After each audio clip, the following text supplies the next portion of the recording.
Hey family, good morning, good morning, good morning, good morning, good morning, good morning, good morning, good morning.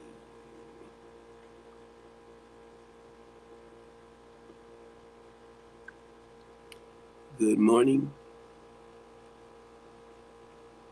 good morning,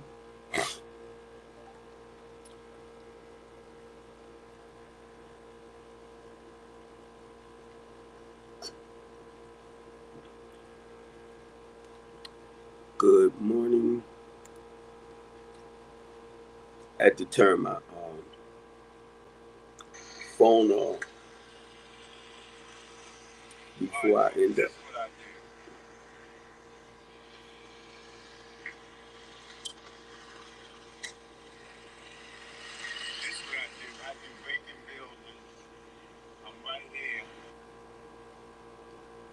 Good morning. I was looking at Larry Wallace. Top 5 ugliest celebrities in Hollywood. Oh my God. Number 4, Whoopi Goldberg. Be talking about our people. Hey family. Um, Thank God for another beautiful day that He put in my life and that He put in your life. A life, a day that we will never, ever get to see again. And my thing is, each and every day that He blesses me with a new day, my goal is to strive to be the best person I can possibly be. I don't know what the rest of the day may hold. I don't know. I just know right now I strive to be the best human being I can be each and every day that He blesses me with a brand new day. So, how everybody doing? I hope all is well. Um, y'all know who I am, and if you don't know and you just tuning in, I'm from Baltimore City. I am a human rights advocate. I am a community activist. These are just titles. They just titles, that people give you for striving to do the right things as far as helping your community grow.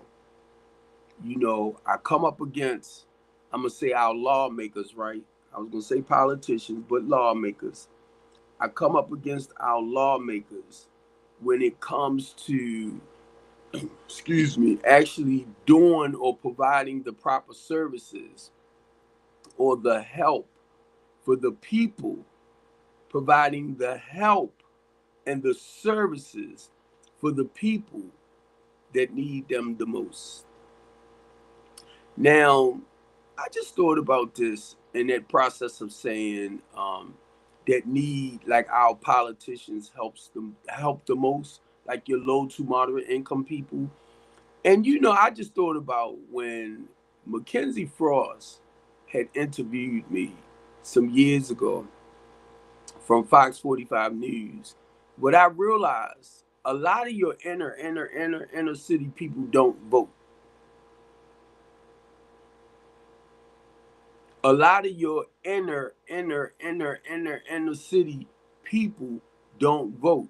A lot of them don't even understand or know who their lawmakers is as far as their politicians in that area.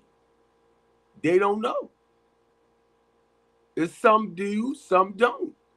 But it dawned on me in the midst of me just saying that, and the reason why I was saying it too, because a guy reached out to me on the Republican ticket, and he was running for mayor, and he wanted me to support him in his mayor campaign. But the thing is, he wanted me to guide him through the inner city community. And this goes to show for a lot of y'all educated political figures, right? Or people. Because the inner city people, and not all now, not all, but the majority of them, because you got to understand they live in, and most of them in poverty, so they don't care about certain things that's above them. So he wanted me to come out and actually walk him through the inner city communities. And a lot of times what our politicians do, or people that's running for those local positions, it's not really about helping the low to moderate income people. It's not. And I found that out in this process of what I do. So when I told him no, to boil it down, make it short and simple for y'all. I told him no. Because I realized not just him, it's the political game. They will play you, mainly the people that needs their help the most. They will make you think they're going to do this and do that and do this and do that. And it's all a talking game. That's all it is. And when he asked me, by this time now, I'm home though, so I can't really get out because I'm home on home monitor. That was their way of shutting me down. Remember, I was sharing about it last night, how these two polices came together. They were street polices. And one of them was a detective. So I can only imagine the bull crap they set me up on, how many other people, innocent people, they done that too in Baltimore City in the Eastern District, right? So anyway, to get back to that, I knew and I know that what certain politicians is all about, or what they can do and what they cannot do. And when it comes to like your inner city, they can guide you now towards the funding, or who's willing to work with you on certain projects. They can guide you because they know certain people. And that's why it's good to get close to certain ones. But now my goal is with our politicians, and I'm gonna tell you my ancient Chinese secret. I don't care if you're a Democrat. I don't care if you're a Republican. I want to talk to the human being. Do y'all know what a human being is? Do y'all actually know? And it's not because of your title. That's what I'm trying to get to. I'm an ordained deacon. That's a title. But I am a man of God. And when I say I'm a man of God, I'm basically saying I am a lover of the creator, of the spirit man, not all based around too much into the religious side of things, because I studied enough about the particular religion, the Bible. I studied enough, and it was another word I wanted to use, was studied enough. It's the spiritual principles. I was trying to get another word with study enough, right? But it's the spiritual principles that I was beginning to understand within the Bibles, living according to morals, values, and principles from what our parents tried to teach us coming up. So that's basically what I try to do is learn the good qualities. A lot of y'all mastered the art of sending people to hell other than yourself. You're real good with that one. You're very, very good with that. With telling people that they are going to be condemned to hell because of this and that. You know why? Because that's the way you live your life. Because you actually see yourself going there, so you want to predict that on everybody else. Because nowhere in the world I'm going to tell you that you're going to be condemned to hell because of certain behaviors that you practice in your life. Because I might be doing something on this end that will send me right behind you. So why would I want to condemn you? My thing is, I want to encourage you and motivate you to get out of that, area. But I don't look at it like that. I really don't. And I've been hearing those words a lot, like you going against the grain when it comes to the word of God, and people condemning you to hell. That's your bull crap. I almost cursed that time. I caught myself. That's your sick stuff. I'm going to do it again. You're a sick individual when you tell another person because of certain behaviors that they practice in their life that they're going to the bottom pit. All right? That's where you going. And you hope and pray they follow you. But I'm telling y'all right now, anybody tell you you're going to hell, get away from them. Because that goes to show you it's something about this. Because no way in the world, if I know you the type of person that's living life and you and my goal is to encourage you, motivate you, empower you, strengthen you, say words that will build you to get you out of a destructive place in your life. I will never tell you, oh, you're going to hell. Preachers got a lot. That's their way of basically controlling you too. And I've learned a lot more over the last 2 years, mainly with my butt when they falsely accused me and sent me to prison. But to go back to that, and one of the things I've been looking at too, later on, I'm going down Penn and North. And I said what I was going to start doing, Baltimore City. I am a recovering addict. I have not used a day at a time in over 32 years. And for you so-called Christian people, and I'm not saying it, don't take it in a negative way. If that's where you at, that's where you at. But if you're a so-called Christian person and you're faking, you're phony, please don't take it personal. I just know how we try to portray a certain role because you're lying to yourself. And anytime you understand Christ's grace and his mercy, when the grace is the part of him uh unaliving himself for our sins, for the forgiveness of our sins. He took on our sins.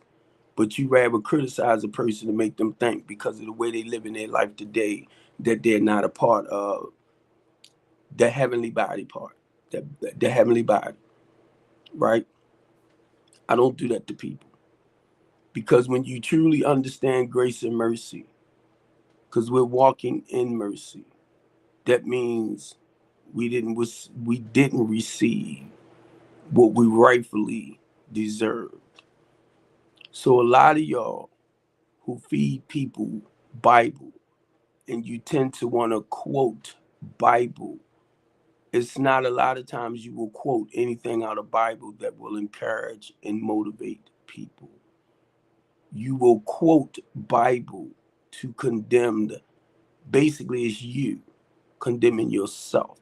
Because if you ever try to come at me like that, knowing who I am as a human being, knowing who I am as a follower and as a lover of Christ, I will eat you up with the word if you want to play those games. Because I watch a lot of us who have great knowledge of Bible, but you quick to go in Bible and find a lot of the heartbreaking stuff to discourage people. That's your way, like most religious sectors do, enslave and oppress the people. You're one of those. And what you'll do, you'll call yourself telling them because they're not living perfectly, you're condemning yourself to hell. That's not true. Okay? That's not true. And I'm going to tell you, before I got ordained deacon, I had to understand my position as a deacon, what I was called to do according to the Holy Spirit over my life. So please tell me I'm wrong. Please, come on. Come on. Come on. And if you want me to take it any further than that, when the Creator or the Word became flesh and walked among this earth, and we understand for some of the Israelites that the goal for Christ coming back was to help redeem y'all, but you kept falling short. No matter how God delivered you, you turned your back on them. Y'all don't talk about that, do you? Huh? huh? But you'll sit back because of your particular religion. And you'll make people think that God only came here, Jesus only came for y'all. So y'all know who Jesus is in the flesh and why he's here. Because I talked to enough of y'all, right? And I said why he's here. But why he came here. Now, I talked to a bunch of y'all. And y'all will say it was only for the Israelites. No. No. It's for all who believe in him.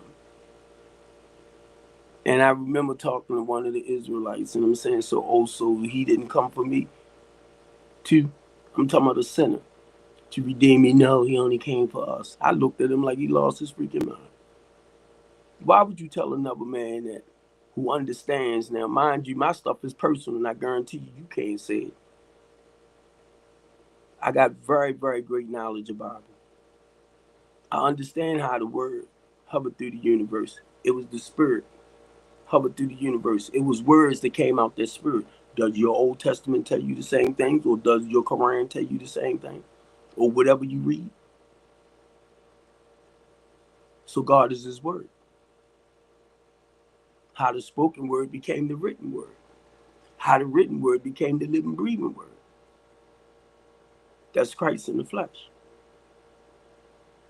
How to create the word. God is his word.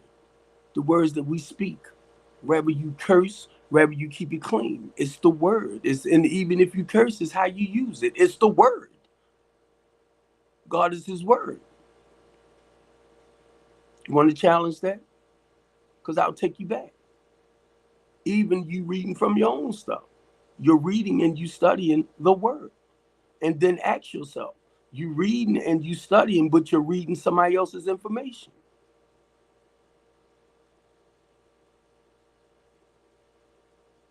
Was you there? Did you actually see the things that occurred back then? So what you're doing the same way I'm coming on here, and I'm sharing my experience, my strengths, and my hopes. What you think you're reading from there? You're reading about somebody else's story. So we be honest with you, we don't even know if it's true or not. The point is, you believe in your heart. You believe what you read. You didn't live it. You didn't experience it. You didn't see it with your own, in my case, 4 eyes. And these are bifocals. For me to see little stuff. Reading right. But I'm just saying this now. I'm talking about me. Don't get it wrong. I'm talking about me. So if you take it personal, that's your bull crap. Unless you can truly relate to what I'm saying. Because you have seen it for yourself. But I can only tell you about Steve Copeland. I can sit here and talk about Paul, Mark, Luke, John. I can go back up and talk about Moses. I wasn't there though. But what I read and what I study, okay, if this is what's supposed to happen, okay, I'm going to believe it. What it is, what it is. I wasn't there though. But if this would it say, hey, I learned not to critique certain things. But as God began to reveal stuff to me, hey, Max, if once God start revealing stuff to me, I can't talk about you because I am not you. I can only talk about Steve. Either you can relate to what I'm saying or you can't. And don't you ever. And I'm telling you as a 63-year-old man, I ain't saying 23, I ain't saying 33, I ain't saying 43. I'm saying I done lived for a while. I done experienced some stuff. You can't change it. You can't take it. It doesn't belong to you. So don't tell me what I don't see or what happened in my life. I will eat your butt up because that's my story. And if you try to change it, you's a fool because you can't change it. It's already something that's been done. And then look, in the process, I realized this too, right? Anything that happens in my life, God already knew it was going to happen before I did. That's why I try not to be surprised too much today of certain things. I try not to because mainly when it comes to my relationship with the word or with God, however y'all choose to call it. Okay. What I begin to understand, my life was predestined way before he put me in my mother's womb. Right. So certain things that happen in life today, yes, I might get angry, I might get mad. Why? But if I connect with him and spiritually, and I see certain things, I'll be like, oh, he already knew. It was predestined. He already knew this was going to happen way before it happened. Just like he knew I was going to get married the first time. He knew the marriage wasn't going to work. He knew I was going to get married the second time. See, it's y'all that likes to throw that monkey wrench in there. Well, you are a sinner. You ain't set her free. You ain't this and that. Yes, I did. She ain't in misery no more. She ain't, but me and her, both, just to think about it. Well, see, the words say no matter how miserable you may be, the devil is a liar. If I'm saying something, and look, some of us will do it. We will stay in a marriage or something like that and be miserable. Not me. I refuse to. So if y'all want to condemn me to that place you going to, I ain't going with you. That shit. I ain't going. I don't even use certain words. I don't even. And I'm going to tell y'all right now, and I can bet you a lot of y'all don't feel like this. I feel like I done already earned my seat beside Christ. I do. It's just something you feel in your spirit. It's just something you feel in the inside. And I feel like I have already earned my seat beside Christ. But it's a spiritual thing. You know what I mean? And I'm not perfect. Y'all know that. But I think it just come along with the life that I used to live and the way I live today. And I'm gonna tell you point blank, and it's not about being perfect. I can sit here with pride, boom, and tell y'all this. Mainly when we say stuff like repent, turn away from it, things like that, words that we use, right? And when I sit here and I can tell you just for today, and I'm going to tell you with pride, with ego, with whatever you might want to look at in a negative way. A lot of the stuff I used to do, family, I just don't do no more. So you talking about repenting, or you talking about walking away or a day at a time, just for today. And I feel good about that. A lot of it, and it comes along with getting older too. So look, to try to keep it simple. A lot of the stuff I did as a child, as being an adult, a lot of stuff I did as a child, I just don't do no more. Some things I outgrew. It just don't feel right no more. And that comes along with age and maturity. So a lot of y'all younger people, age ain't nothing but a number. You ain't there yet. You ain't even really, if you ran about 25, say 35, when you get about 40, if you don't, come on, when you get a certain age and you don't have your life in order, or in the process of having your life in order, at a certain age, you should be there. Because next, mainly when I turn 50, come on, I'm enjoying my years. So when I turn 50 and I realize, oh my God, I'm ahead for 100, it's like downhill now. Even though you're doing this, even though you live it, but it's like downhill now because I'm getting older. And God forbid, no time soon, it's going to be a time that comes, I might need my Pampers changed again. Little stuff like that. You get me? Because you starting to revert back into that childhood ways. You get me? No, you ain't getting it because you don't understand it. So to be 63, and I'm blown. I am blown. So my goal is, at the age now where I'm at, is to really focus more on being healthy, where it'll take a long while before I really need somebody to help me in that sense. Because I'm at that point where I can't take care of myself physically like I do now, the shower, the bathing and all of that. The feeding, the cooking and all of that. Because it's going to come a time. Because I'm reverting back now with the age wise.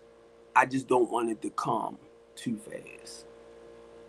So now at the point, I'm trying to do little things 63 years old, which is a good thing.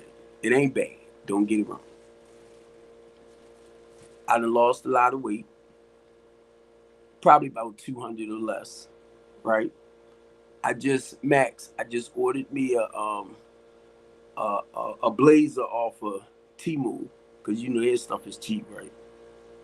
His stuff cheap. It was about $14. That sucker bad though. It's bad. It's an extra large, and it gives me the fit that I want, right? That little like slim fit. I don't want to say tight, like skinny, like, right, but that slim fit. And I put it on and I button that sucker up. I was like, yeah, cause it's like that tight fit, or slim fit, and that's where I'm at. Cause I come from the Smokey Joe mode, the wide-legged pants and all that type of stuff.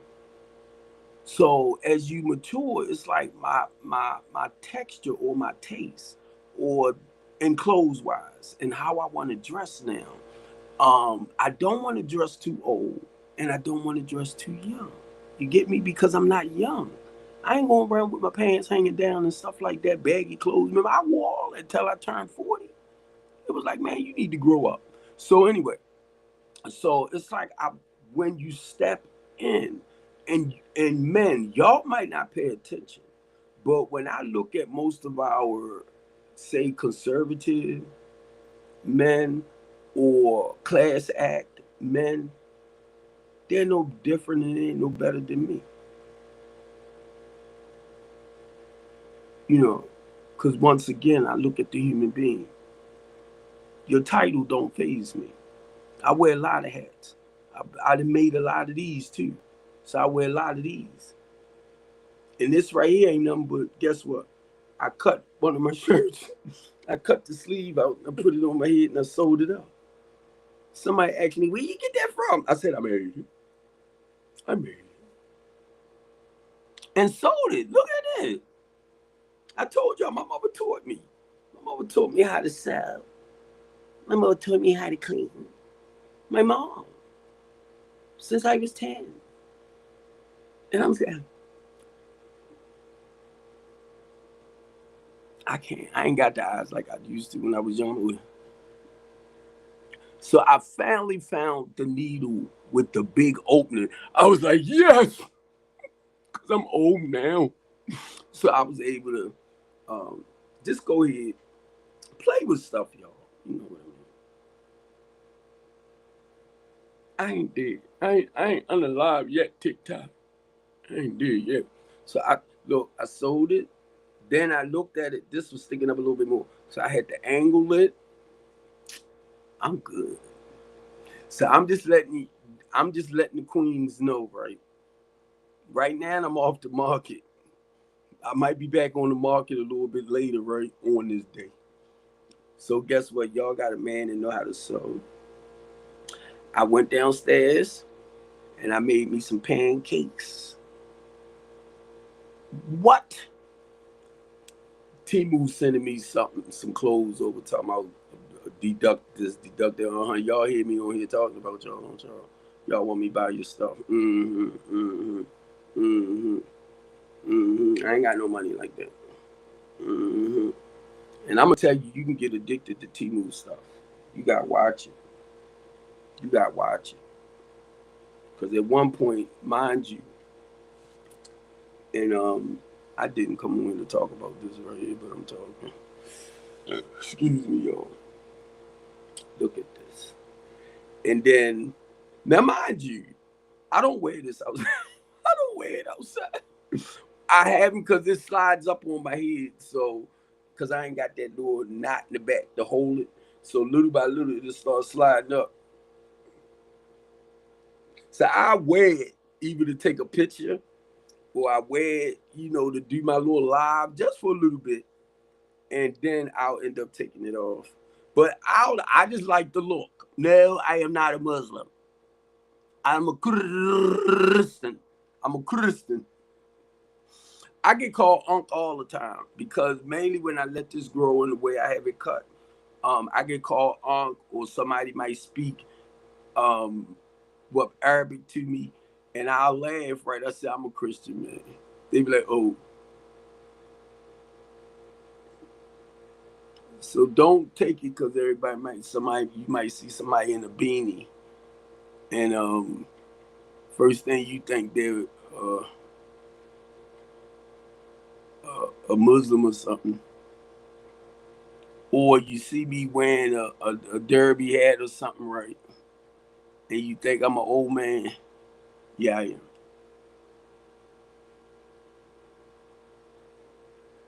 But that's not where I wear certain things. It all depends on the style. It all depends on the time. Just like I got to go to court tomorrow, and the outfit that I I haven't been to church in 2 Sundays, right? That I was going to wear 2 Sundays ago, I'm gonna wear tomorrow. Because when I step up in there, I'm stepping up in there. You know, because that's what I learned. They uh when you go to court for whatever reason, don't go looking like, if you from the hood, don't go looking like you from the hood. Be dressed conservative. Cause I'm gonna tell you, the way I do certain things, when I step up in the places, my actions, just watching me point blank, will show them I'm not what you trying to make me out to be. It's the prosecutor that's gonna try to make you look bad.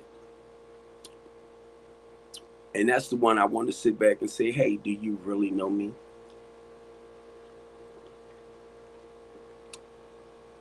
Maybe you need to look me up on Google. Because that's a lot of y'all problems in Baltimore City. Tell y'all everything. I can tell you the people that we work with in Baltimore City. I'll tell y'all, I'm a human rights advocate. That means I speak up for y'all. I represent you. I represent you as far as your equal rights, your civil rights, and your constitutional rights. I don't do this by myself. ACLU send me stuff all the time. The Innocent Project sends me stuff all the time. I just been off a home monitor. It will be, this month will be 4 months, the 28th. I am with the ACLU, American Civil Liberty Union, Baltimore City. Let me tell you that. The only reason why I didn't join the NAACP, I don't know. I realize a lot of stuff that's been happening around in Baltimore City with the NAACP should be on it, mainly when it comes to the black population. They're not. They're not. So because of the type of person I am, Baltimore City, Dr. David Daniels,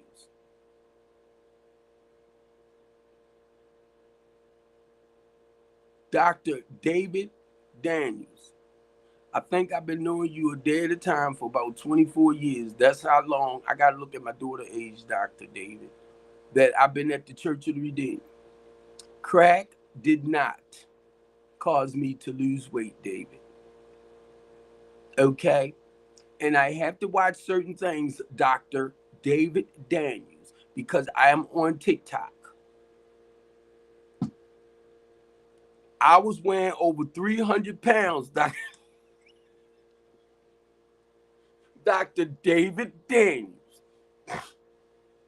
doing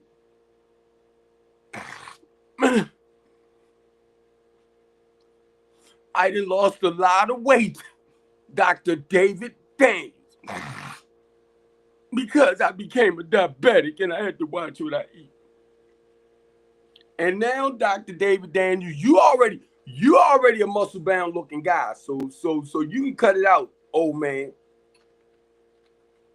You already go to gym and all that. Look what I got, David. David, look what I got. Hey, David, look. I'm telling myself, hey, David, you know how you can start something but never finish it? I'm talking about with the exercise and stuff. I said, Steve, please don't stop. If you know no more than at least 5 minutes, do some until you're able to do a little bit more. Because the goal is I never, and I'm telling you, since I was younger, I had like boobs, I call it male boobs, right? I have never, ever, 63 years, David, walked around outside without a shirt on. Never. And I commend them guys who boobs hang all the way down here and belly hang on like that too, and they can run around like that. I'm like, ew. But look, that's me. I'm like, no. But I'm going to tell y'all right now, one day, if I keep doing this, before God take me away from here, I'm going to step outside in the sun with no shirt on. I'm going to take a picture. I done lost the 6-pack now. Now, I done lost the 6-pack. When I say I lost the 6-pack, I'm talking about the flabs on the side. I had 3 rows here, 3 rows there.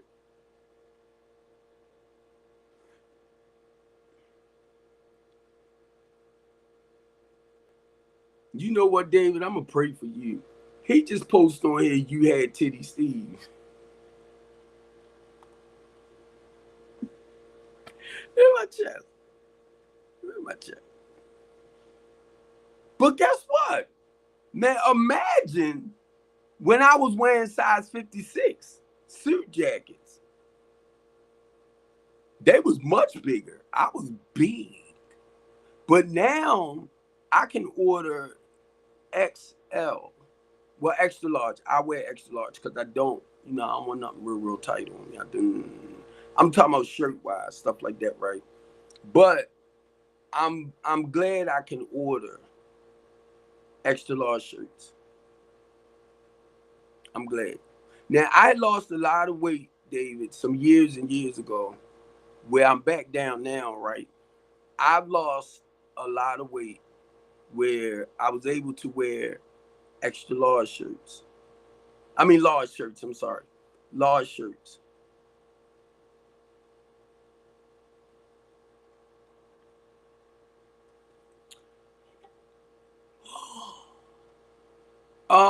I haven't, well, I go to court tomorrow about the young girl. But if you talking about Deborah, yeah, she talking bad about me to everybody else. She even told my staff member, David, to keep her daughter away from me because I'm a pedophile.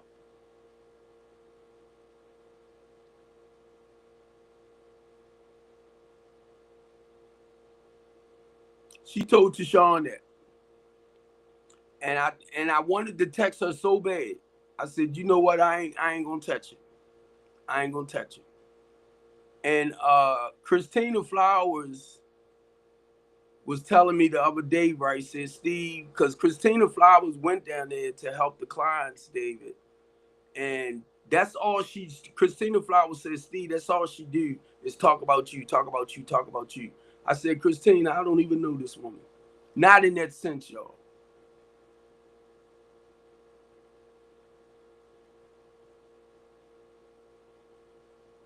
You talking about Miss Deborah. You talking about Miss Deborah, right? The one about the house. The one about the 908, right? David?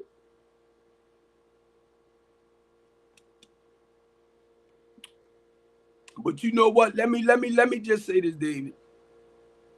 I don't know if you remember or not. David, stop. I don't have that goddamn going jacket no more. You got me sitting up here talking about Miss Deborah.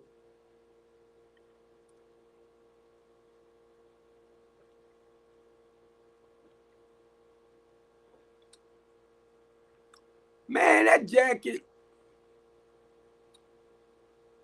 David, that jacket been gone.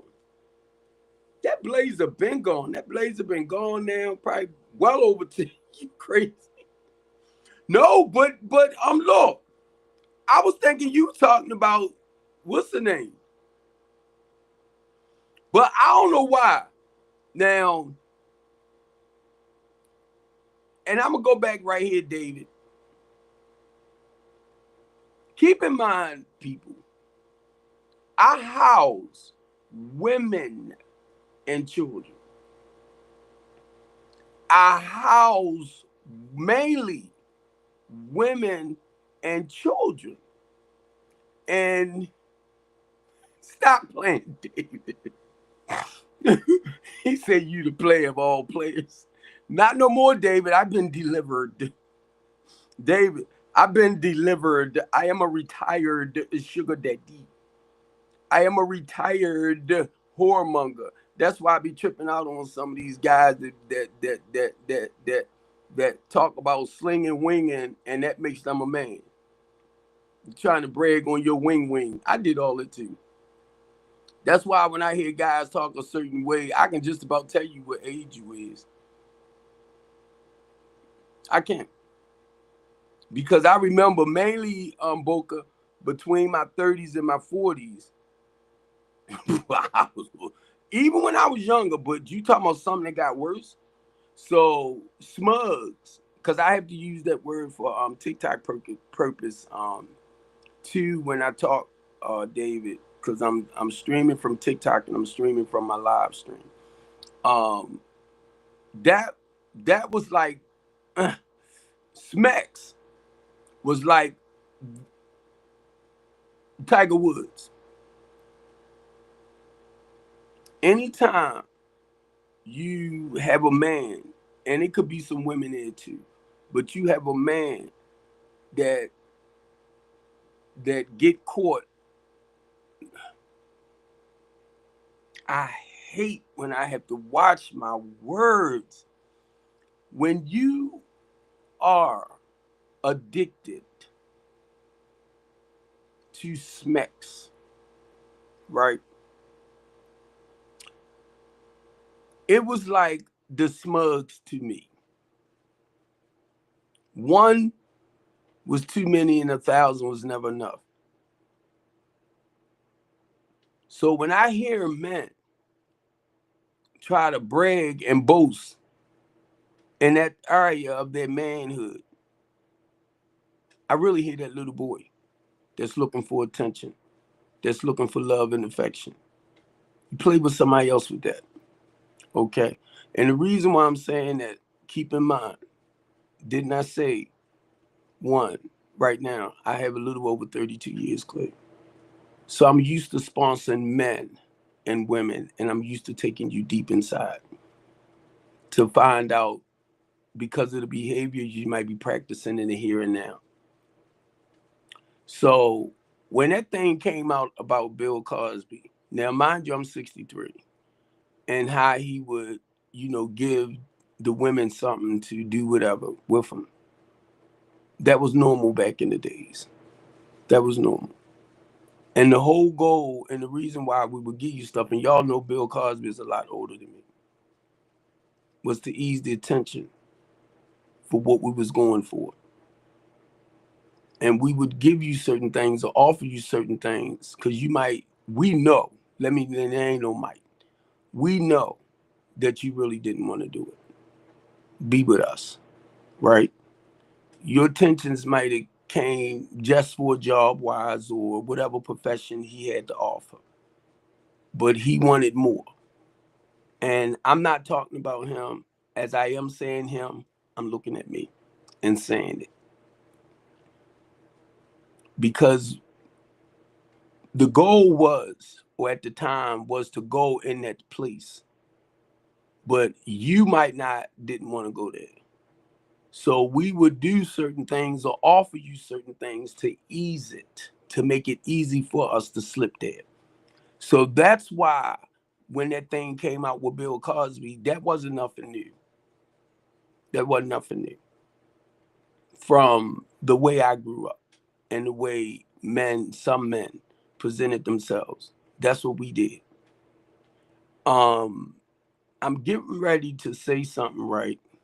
And I don't want nobody to get offended because y'all know what my talk show is about, right? Now, I'm going to say R. Kelly.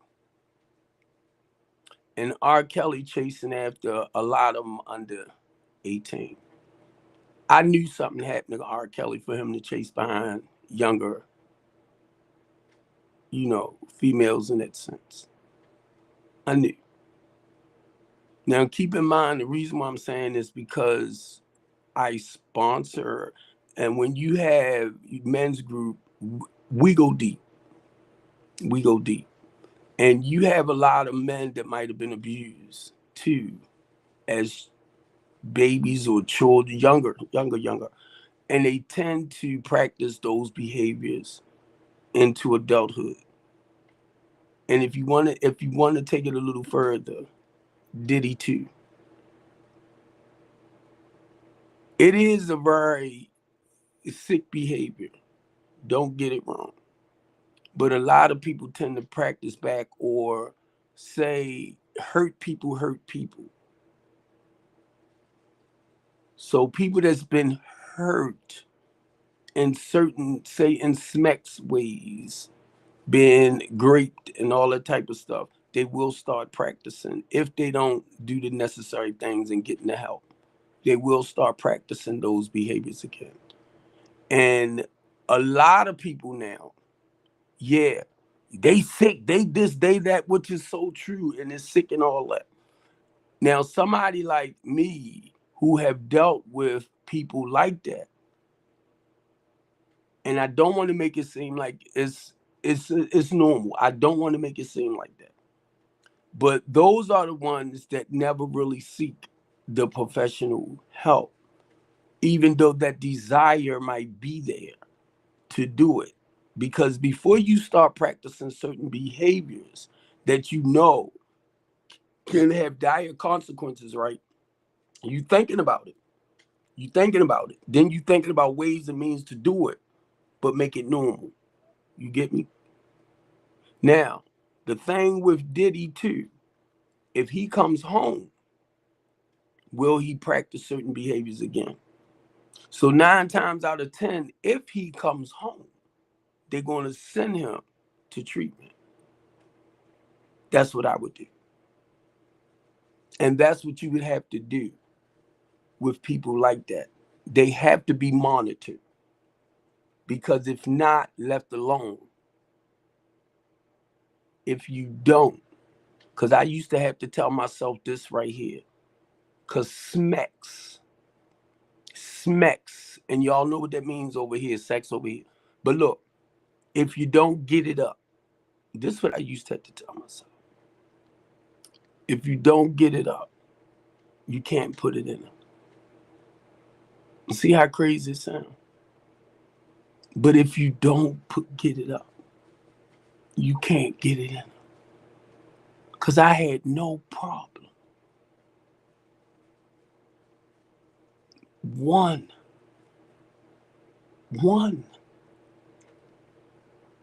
I was sharing it in a meeting the other day.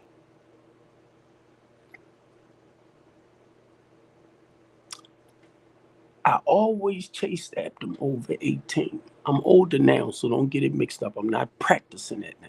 They was over 18. 21.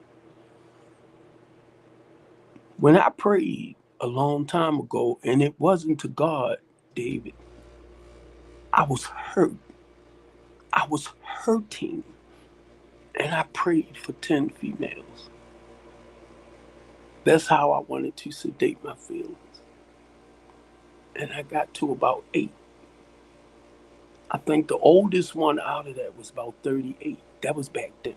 That was a while back. All of them grown with kids. And some of them that I dated or I slept with back then, they had children too and they had boyfriends.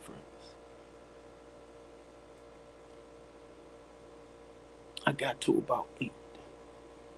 And I was sleeping with about 4 or 5 a day. Even had one I would pick up every night and take home with me. Drop her off in the morning and would go to work. I did what I did because I didn't want to look at me. I got tired of looking at me. So that was a way, man, that I sedated my feelings. It was like that little kid in me was looking for that safety zone. And I found it inside of a woman. I had to look at me. I didn't need no psychiatrist to tell me this. I didn't need no therapist to tell me that. I had to do a self-inventory on Steve. Why are you acting the way you are acting? Because you know what I was doing? I was slowly, once again,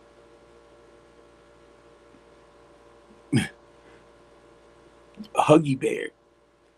I'm gonna hurt you, doctor. I'm gonna hurt you.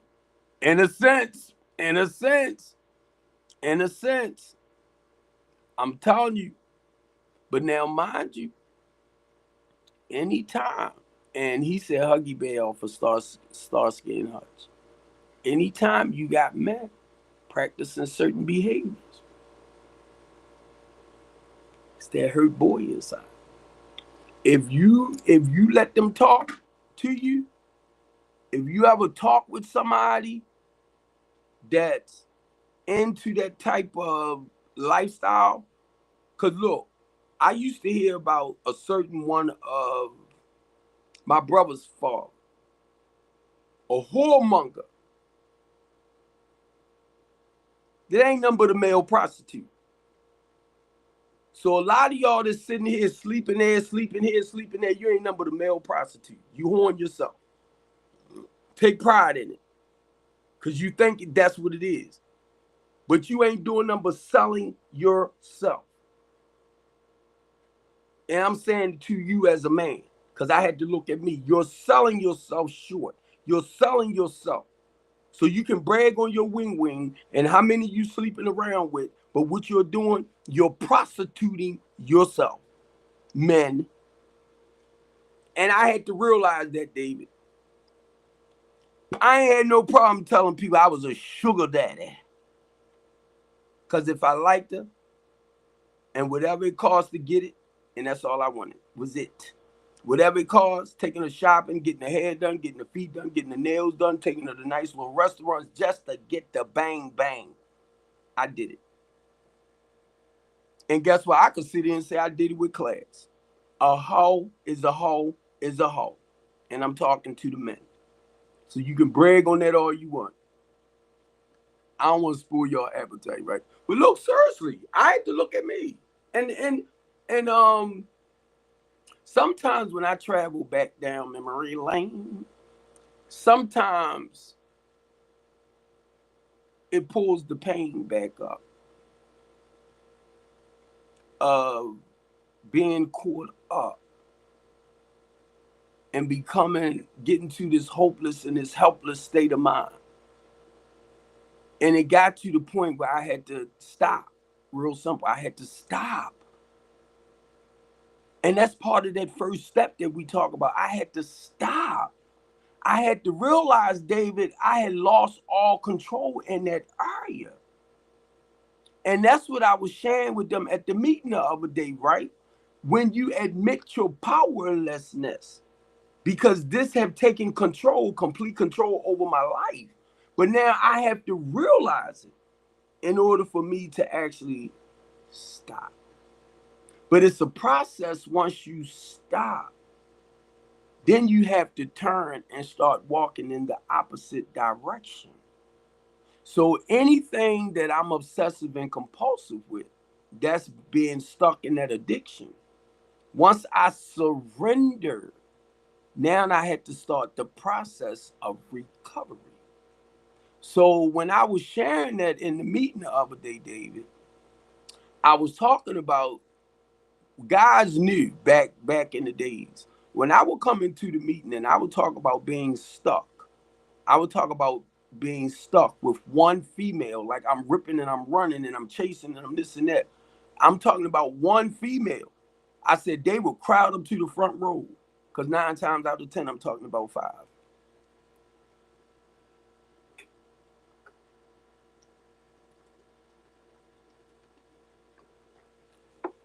Now, mind you, David, I'm an ordained deacon. I ain't slept with nobody in my church. Nobody in the church, David. And you know we got some beautiful women in that church. Thank God. Thank God. Because whenever I go to church, I go to hear the word. But I know if I ever want to get into that Dougie mode,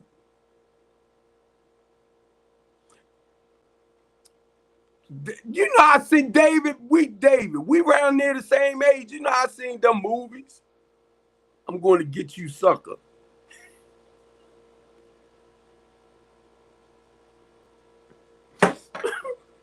You know I come up, hey David, you know I come up from that mall. But look, David, now mind you, and I'm going to share this with you, David. When I first met my wife, I did not. I call myself being a better man in this second marriage than I was in my first marriage. And me and her got to arguing. I hope my daughter ain't on here with my son. And she called me a hypocritical bitch. And when she called me a hypocritical bitch, Dave, because we was arguing, something went off in my head. Bing! I said, I'm going to fix you. And I started cheating. And let me tell some of you smart, intellectual queens, she did not know I was cheating. It was a lady that wrote a book about how you can tell if your man is cheating. And she wrote some of the things in there that gave you the indications that he was cheating. Guess what I did? I had to do the opposite. I learned from that book not to let her see what was what. So don't you ever sit back. I mean, y'all can. But guess what? And I said it on here. I started putting the same soap in my car. I used Dove. I used Cuba.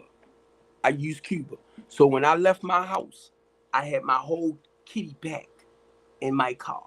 So the way I went out smelling that morning, I came back after I took a shower that night smelling the same way. And another thing too, when it came down to us Mexicans, they put in there because they end up coming a little faster than what they normally did, blah, blah, blah. I made sure I took a long time. Because she was throwing out the hints. She said too, when you get in the car, say like if you used to him listening to jazz or y'all playing jazz.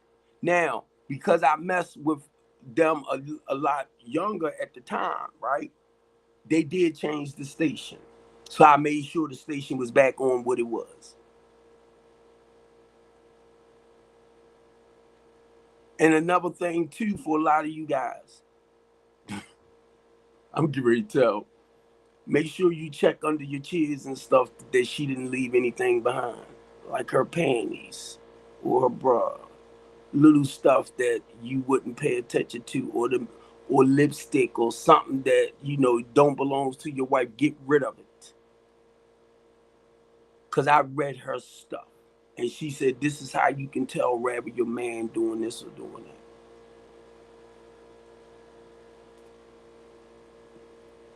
I would take women shopping.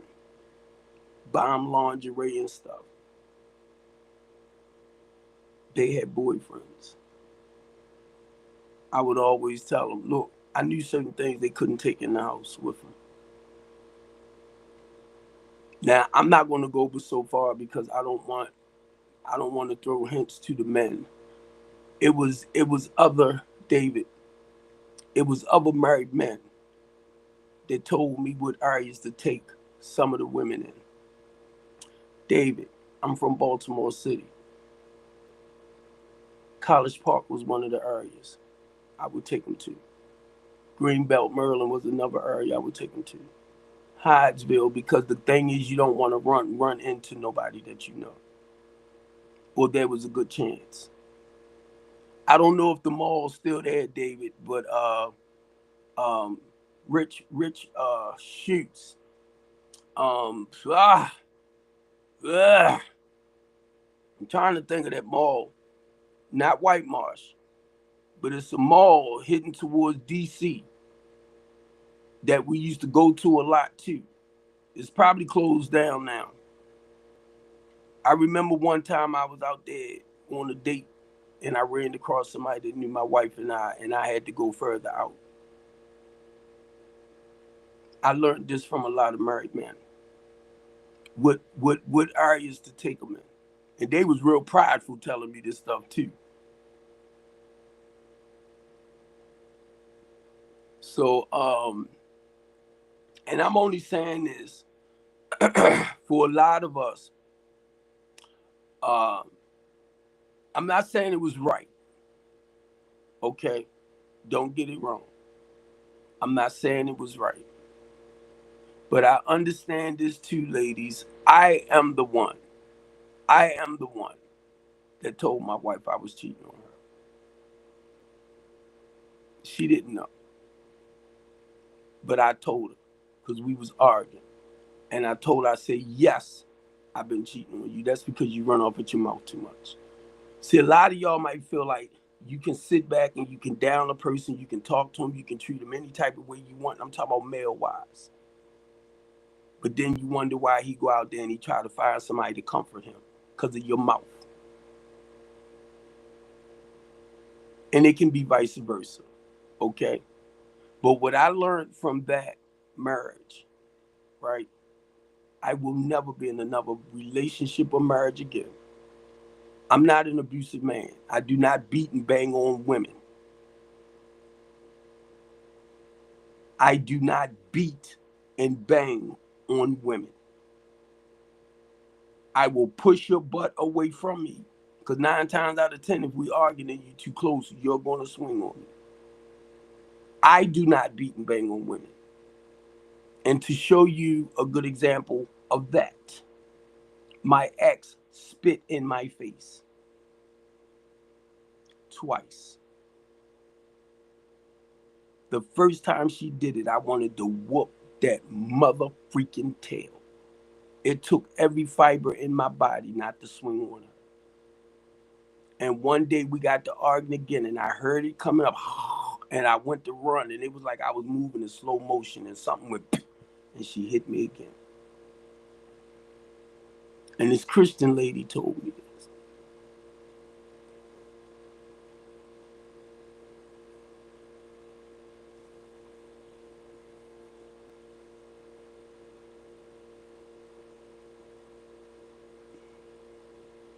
This Christian lady said something about you should have turned the other cheek.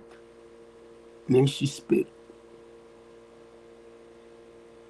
And I said, don't you ever say nothing like that again. Because she spit on the other one too.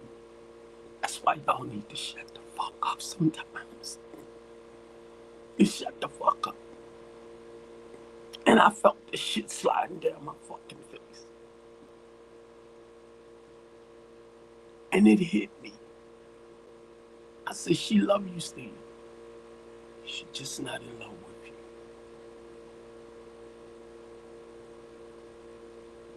you. Y'all know how much it takes for a person to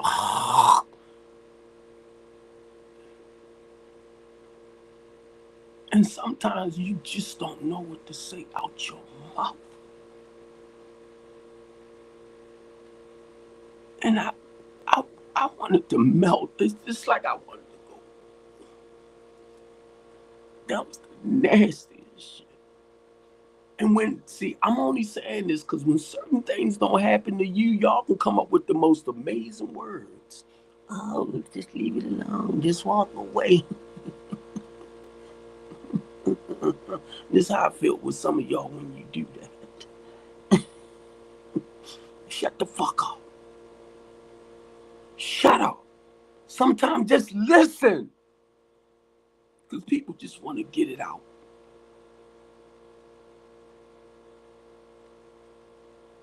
And it's not to talk bad about her.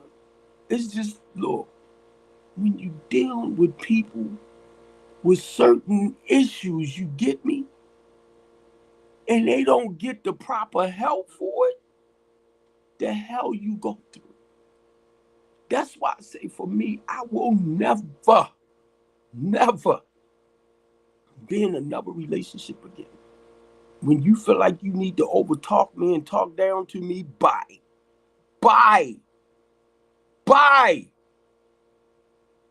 And 9 times out of 10, when you do that to me, and I know, man, you don't have no connection like that, daddy probably hurt you. Cause if you got something against men like that, that shit goes way back. Excuse me, David. That goes way, way back to cause you to have an unhealthy relationship with a man in the here and now. But guess what? Because of what I went through, it's not your problem if we come together. But what tends to happen, I will spot certain things before we take it any further. And once I start seeing them signs now, even more now, I am not going to pursue it. Mainly if I know you ain't seeking no counseling. And I might not even mess with you then, because I know you might have flashbacks. So a lot of y'all keep in mind, and I ain't just talking about the women, I'm talking about you men too. If you've been in unhealthy relationships, and a lot of time it starts with either father, mother, stuff like that, from younger coming up. If you've been in an unhealthy relationship and you haven't dealt with those issues, don't bring that garbage, don't bring that baggage into your new one. Because guess what? Whoever come in my life, I know you're not my problem from that. You get me? But what happens now, that gave me like something to look at. I was trying to think like a guideline, right?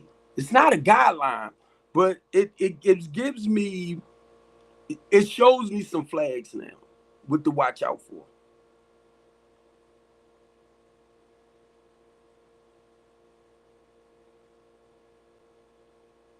The red flags. I think that's what it's called. It did. It did. And see, certain things I had to watch because I used to say it on Facebook a lot and I would get blocked. Facebook would restrict me. So if I hear, like y'all doing it now, if I hear, trying to watch the word female, because some of y'all don't like that word, but I'm old school. If I hear a woman or queen or female say all men are animals, I ain't gonna fuck with you. Not in that sense. Mm-mm, mm-mm. Once I hear you talk like that, I know it's an issue. It's gonna be an issue. It's gonna be an issue. You got an issue with men. You do. And when I hear women say certain things, and I'm talking about on TikTok, where you might talk about certain things, and then I hear you bashing men, but then you say your husband right there, I'm like, ooh, shoot. Because I can imagine what you taking him through.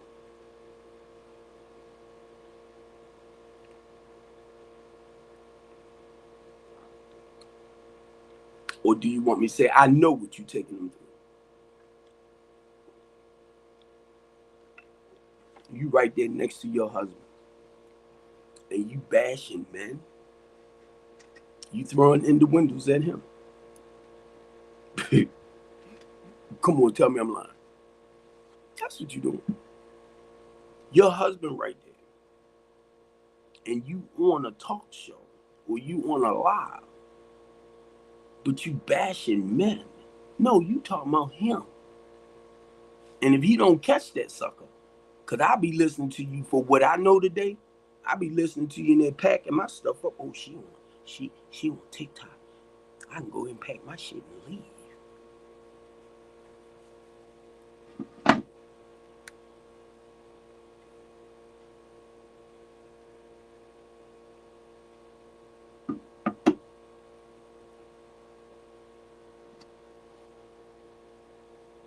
That's why it's called the Couch Conversation Show. Keeping life real. I changed it from keeping it real to keeping life real. I don't have to lie to you about nothing. That's me. Me. I'm talking about me. And when I open up my mouth, somebody somewhere need to hear what I had to say. I might not never know who it is. I remember at one point I was trying to please the crowd. It's not about pleasing the crowd. Whenever I open up my mouth, I know it's that one individual somewhere that God wanted them to hear, whether it's a man or woman, what I had to say out my mouth. The hardest thing for me to do, and I love you, baby, if you looking, and I'm talking about my ex-wife. I am still in love with my ex-wife. Because the reason why I say that don't mean I want her. Okay? Let me make that clear. You don't just fall in love with somebody and then just because y'all ain't together, if you love them, you love them. You just understand we can't be together. You get me? Because you might have to love them from a distance. That's what I'm saying. So I understood with my second wife, my first wife, I love her. Now, what I didn't understand at the time, I love her, but I wasn't in love with her. And she even told me that. But my second wife, I love her, and I can also say I am in love with her. Because by this time, I understood the difference between the both, between the two. So even though we're not together, right? And she's in another relationship and everything, all that's fine and dandy. Because I know her oldest daughter, baby father, that she's with. Matter of fact, I seen this brother the other day. I said, you call us brother? He was like, because I remember that we all grew up in the same area. He's much younger than me too. He's much younger than me like her. But I remember his family. But we was out there talking, man, his brother the other day, right? And I said, I'm your niece Kaya's stepfather. So anyway, you see how you can have conversations with people like that and nobody up there fussing and fighting. And he was sitting on the step. I came out to meet him and we hugged each other. Y'all the one dig too deep for stuff. But anyway, I'm just saying that because, when you involve families, you get me, you have extended families.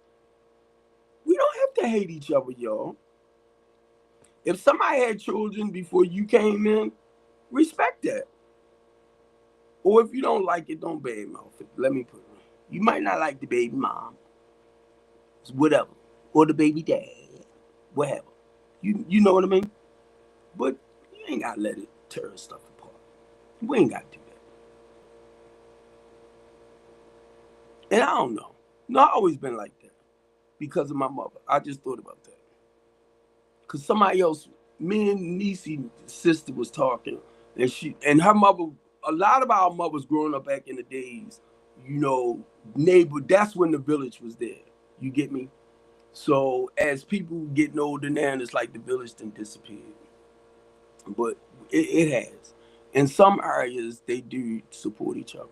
But other than that, sometimes, and I think that's the reason why I named my show, and I'm looking at it. When I say keeping it real, and just remember I said keeping it real, and it's like keeping what real. So like I said, I switched it up to keeping life real. Because we go through changes, and most of my men, most of my brothers, I started a page, Be More Men's of Integrity, right? And it just reminded me of me and brothers coming together, kings coming together, and we talking about life. We talking about the pain, the struggles. We talking about, you know, keeping it real, keeping stuff in life real. And men understand other men. And and that was the whole point of that. Baltimore's men of integrity. If I'm dealing with you and I think you can be in another city or something, right? But I will send you an invite to come over. You can post stuff on there. I go through my pages every day, all day long. So that way, if it's a message over there or somebody posts something and I want to respond to it, I can respond to it for you. Um, and God laid this on me to create these pages, social media pages. They are outlets for us. Sometimes not being smart because of what I do, and it might be real personal. I was going to say too personal for some people, but you have to be comfortable. Or if you're not comfortable, the goal is to get you comfortable where you can come and talk a little bit more about self on a personal note. Because I have quite a few private pages too, where we can just talk about real stuff and everybody in the world won't know. Now, my Facebooks, a few of them, two of them, basically, two or three, are public because I have several pages, right? But I do stream to the ones that's public, and I'm gonna tell y'all where my blockhead is at. Certain pages I did not mean to make private, and I didn't understand the difference between like private and public until recently. Hold on for a minute, y'all. I didn't realize that.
You know what? I call myself just to try to keep at least water in me, right? So y'all know my routine. My water, my coffee, and my Diet Pepsi.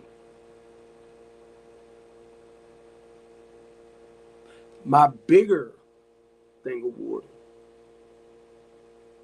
actually, I would keep it beside the bed so I can basically drink it all day. The amount of water that they want you to have. I try to be disciplined, y'all. And I'm gonna tell you, I've gotten a lot better with that too. Mainly the eating thing. I'm kind of laughing because I made breakfast this morning.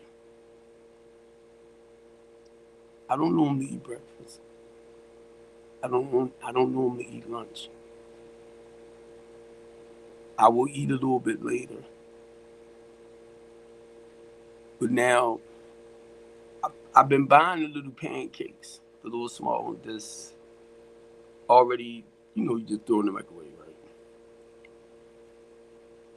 I'll eat those. I'll put 3 of those on because it's in a little packet. And what I did do, I brought a couple of the turkey sausages, right? I done ran out now. But I'll eat that around in the evening. And I try not to eat nothing else. And I shared this the other day because being a diabetic, I was told I can't do that. Now, mind you, I done ran out, but I made beginning August, a lot of my expensive prescriptions. Now I had to sign up for the prescription plan that will help reduce, your payments for your prescription. See, I didn't know all of this, and this had nothing to do with Trump and them, but this started happening.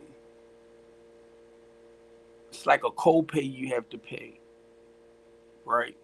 And some kind of way, I thought it was coming out of my account, but some kind of way it stopped. Well, anyway, I had to redo it all over again. Okay.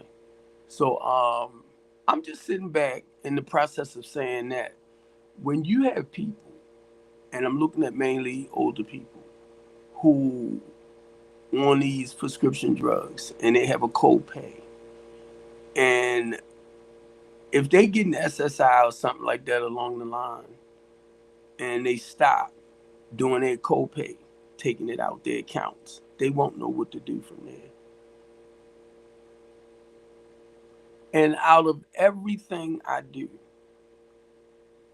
and I'm seeing it more myself, out of everything I do,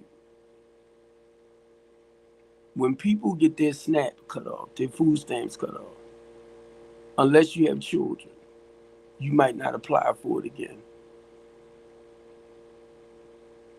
But because of mothers that has to, need that amount of food stamps that they get, rather 600 or whatever, to hold them out through the month, they have to reapply. If you don't reapply, they drop it. You can't feed your kids.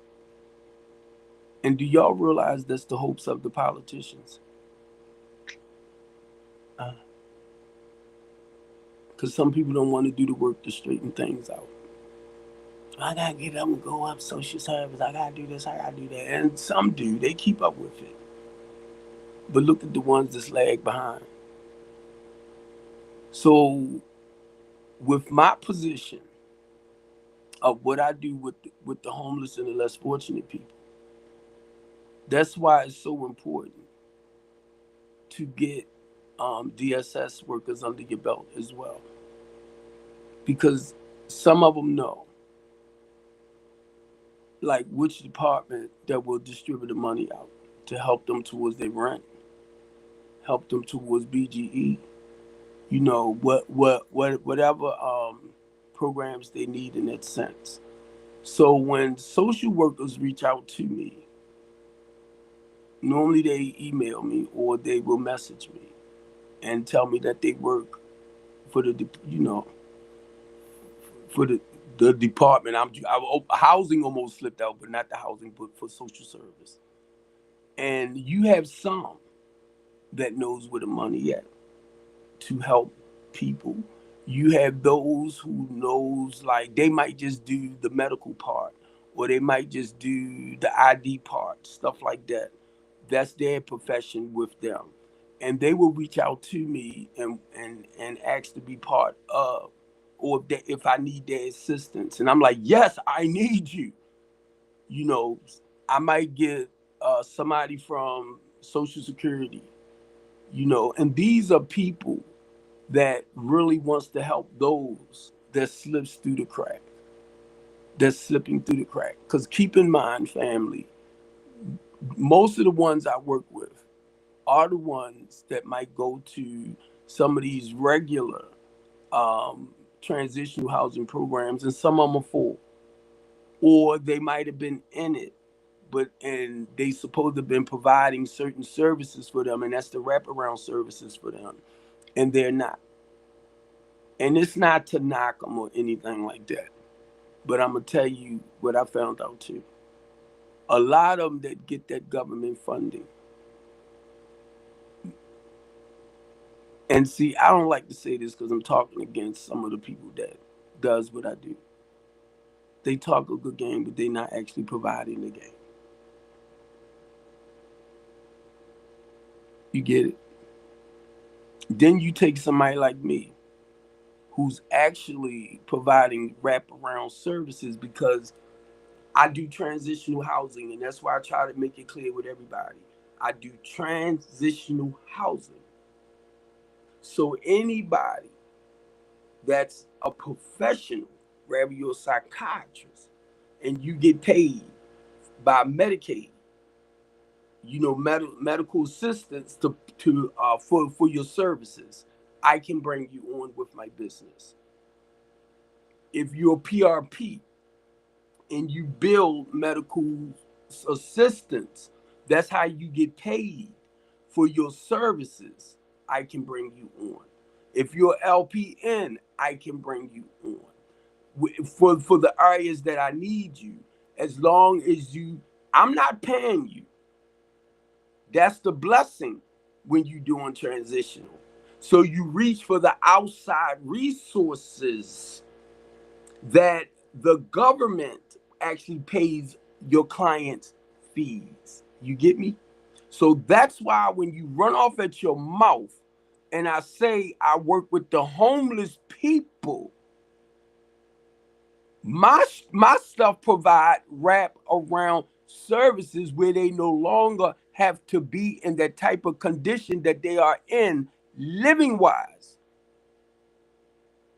That's why most of the people I work with are independent. They get an income. They get an income. Most of them either get SSI, SSDI, or if it's a veteran and they're homeless. The goal is to bring them in, evaluate them, get them the necessary help that they need to guide them in the proper direction. If they're homeless, you want to fix it with prayerfully. I don't want you to fall and stumble again. So you want to fix it where they won't make the same mistakes again, but it's no guarantee. You get me? But in my mind, because a day at a time, over 32 years clean, right? I forget people will slip back into the same old ways. It's not that I forget. I just wish the best for everybody. I just wish the best. So, but I have to realize everybody don't want certain things. They'll play a role, but they really don't want it. But still, I try my best to work with you anyway. But I'm only going to work with you for a certain degree. Because if I see you playing around, and you holding the space up for somebody that could really need it. I will not put you back out on the streets because I was told, well, I was taught by Christina Flowers. Okay. She's the one labeled me as a homeless advocate because I started doing the work. Not, I was just helping the homeless people. I didn't look at myself as a homeless advocate. She put that part on it. I was helping the homeless and the less fortunate people. And because that's what she does. And most of your advocates or your activists, they, in my case, I am considered as an unpaid lawyer. I'm considered as a lawyer because I'm advocating for the people. I'm considered as a lawyer, but I'm just not certified or licensed, you get me? But I am considered as people like myself that does work for the voiceless. We are considered as lawyers for them. That's why I have to read and study up as much as I can when it comes to speaking out. So now I didn't understand a lot of this early on. I didn't. But if it all boils down to it, I'm just a human being who used to live a certain way of life. I can say thank you, God. Okay. Thank you, God. I do not live that life no more. And I'm able to help other people. Or I have that desire. I have a desire because of what was done for me to just go back and give it back. I don't like the fact that people look at me as this evil, nasty dude. I don't rob no banks. I don't steal. I don't take. I'm not hustling. I'm not doing none of that. But because of my aggressiveness, because of my realness, I'm not a fake and phony dude or man. I am not fake. I'm not phony at all. I did that over 32 years ago when I called myself ripping and running and poisoning the community. And it might not be true, but because of some of the things and the way some people treat me and my own black people here in Baltimore City, y'all make me feel like I'm the worst piece of shit that ever came up in people's lives.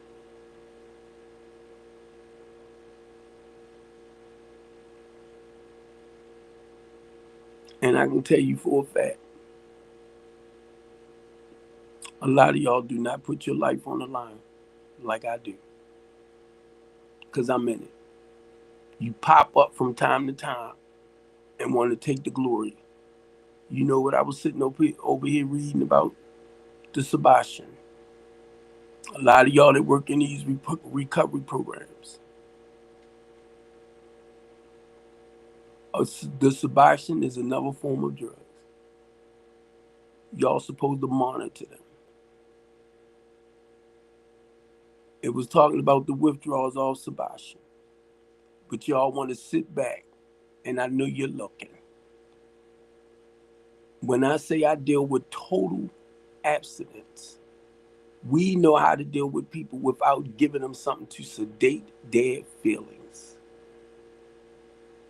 And y'all are working, or you started out with your business doing stuff on the natural. But then when you realize you can get paid a little bit more off of Medicaid or medicating people, you got into that. So I started reading more about the Suboxone, the opioid. I want to know what it's mixed with. See, I don't know how deep y'all go with your certification. with your PhD, but you turning around and you know a lot of the bull junk that they're giving people, and it's messing with the brain. It's part of the brain. It's part of functioning with the brains. So you ain't no different than these big old pharmacies feeding our people this bull crap. And for some reason, I just happened to come over this morning and start researching this stuff before I came on. Let me let me read up a little bit more about Suboxone. Opioid. I did not know. It's a part of the brain. It's, ooh, if I can pull it up on my phone, I'll pull it up. But it'll come up in little writing. I have to look at it more on my iPad because it's bigger. Because number one, when my mind starts going in certain areas, I want to know why you do what you do, what you do, what you do. And not only that, because of what happened down Pennsylvania Avenue. Now here come the activists now. Here come the community outreach coordinator now. That shit was poured into that community. Y'all rushed out there like crazy. People wasn't ODing enough for y'all. That's why they had the guy came out and throw that tester out there. Come on, let's be real. Let's be real. Because a lot of that, what is it called? Sitting in storage. Y'all came out like crazy with the opioid, with that stuff, because you had to get rid of it. And when I go to this meeting tomorrow, watch what I tell them. No, Tuesday, Thursday, watch what I tell them.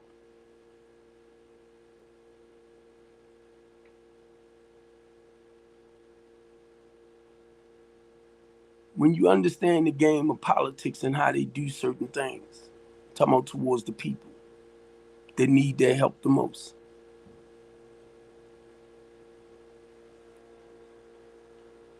Why would I take something?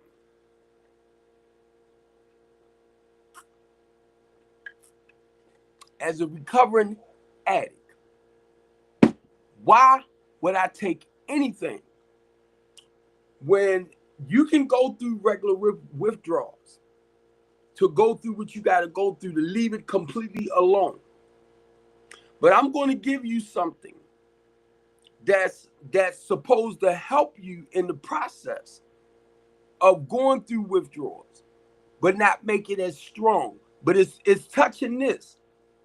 Now, I can't repeat the names right back, but it already done told me what it was doing towards the brain. Towards the brain. And you're supposed to be medicating them to wean them off, just like the MET program. Did y'all forget about the MET program? It's to wing them off. Not make them addicted to it for the next 30, 40, 50 years. Like some people that's still on the MET program. No, it was to help wing them off from the heroin. So now they come out with this other stuff to help wing them off. But they're coming more addicted to the Suboxone. And then I'm reading up about the opioids. That's part of the it's a part of the brain. That this medication's supposed to, I want to say ooh.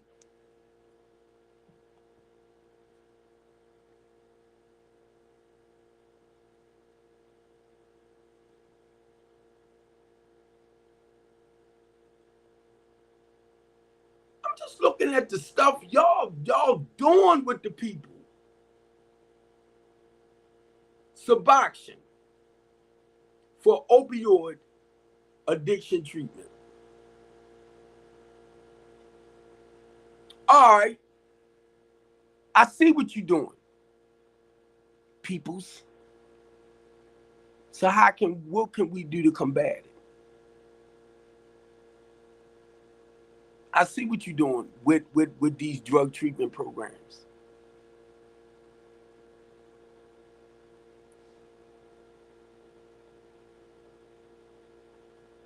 Warnings. Suboxone can slow or stop your breathing and may be habit forming.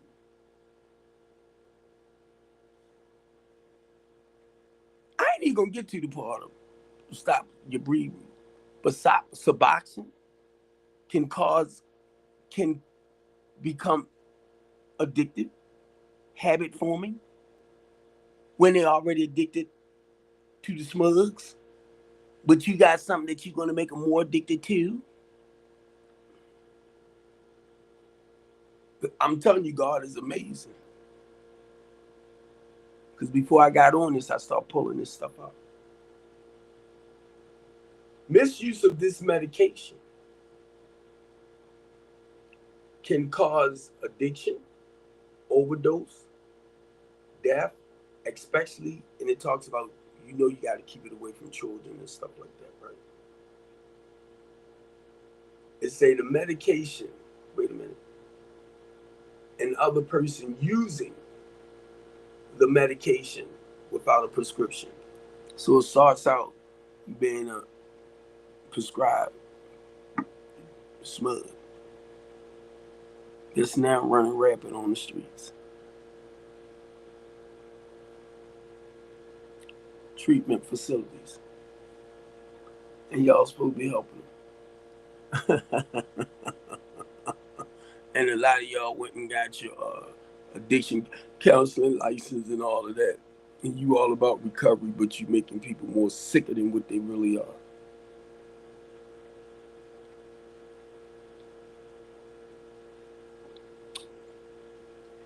A lot of y'all ain't gonna like me. I already know that you don't like me anyway. So now when you see me, you're gonna turn around and walk away. I'm about recovery.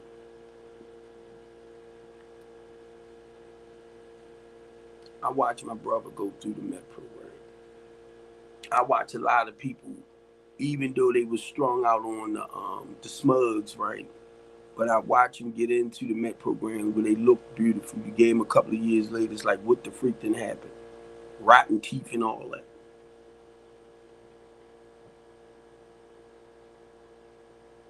So I happened to pull this stuff up because I'm focusing more on the solution of doing things, right? And not the true effect of this other stuff that's coming in now. Because understand this, the Suboxone and a lot of this other stuff, because I've been clean for a while now, is new to me. But it's taking me back to some of the conversations that I was having with other people. And they're being in treatment programs. And they talk about how they haven't used certain things like the heroin and all of that in years. They have not used that. They're not addicted to that no more. But for them to overcome this being addicted to the Suboxone and all that type of stuff, they said it was harder for them to let that go than it was with the heroin. Now, all of this is starting to pop back in my head now because I had this conversation with somebody a couple of years ago, but I didn't pay a lot of attention to it. So basically, what I'm saying is, look at this right here. What did I just tell you? What did I just say? What did I just say? That how some people, and I was talking about the Met program, right? How some people, after they got into the Met program, and not to say they was coming off of the heroin, but because of the years of abuse with it, and then from time to time, I watched my brother. He didn't do the heroin anymore, but he was still doing the cocoa. I'm gonna say Coca-Cola, Pepsi, Coca-Cola. Look, he was doing that, but he wasn't doing. But anyway, right now, these are some of the facts this stuff do. Remember, I just said about how the teeth and all that type of stuff. I was just saying it. from coming off of the Met or being or abusing the Met program, look right here.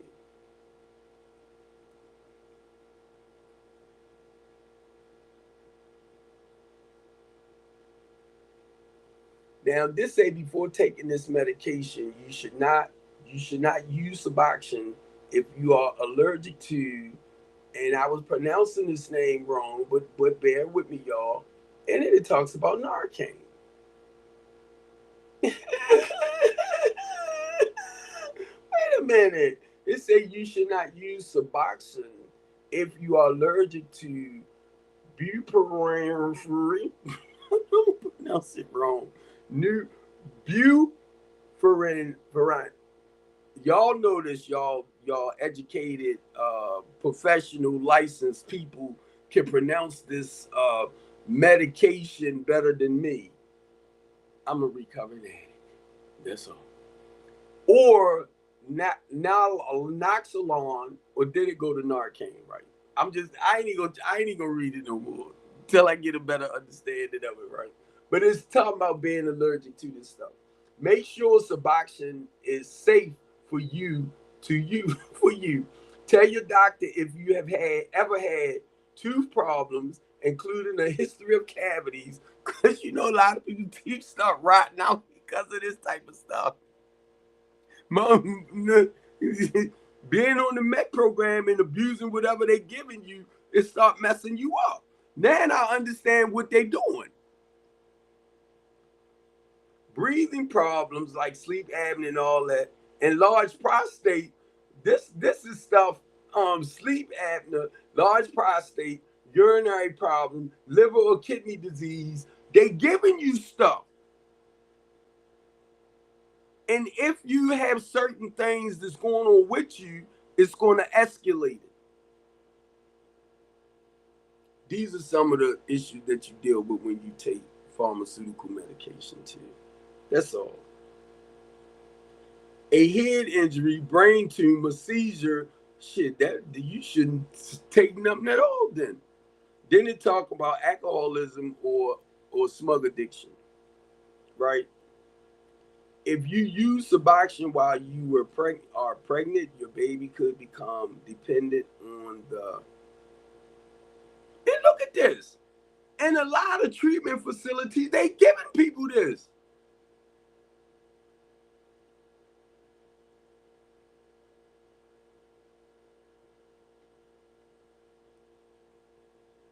I heard a lot of recovered addicts start talking about this, that work for the facilities, right? Treatment facilities and stuff.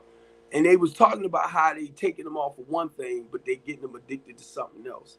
And this was years and years ago, early on in my recovery, right? When I was hearing this stuff for some of the people that became addiction counselors, but they became addiction counselors to actually help people move away from it. Now, that's why I say with me, I deal with total abstinence. And when I found out Penn North, yes, I'm going to talk about this because Bill was outside talking about it. When the young man was talking about how he wanted to get into treatment, but now he's taking the street type Suboxone, right? Whatever it is, the pill or whatever. He's taking it because it's on the street. So his biggest thing was he's addicted to it now, and he was afraid that he would have to go through withdrawals without it. And Bill told him, he said, "Oh, we give it out now." And I looked at Bill like, what the fuck? Remind you, a treatment facility. I'm looking at recovery because it's a recovery program. I didn't know y'all was giving them medication like this now. So now they have been approved.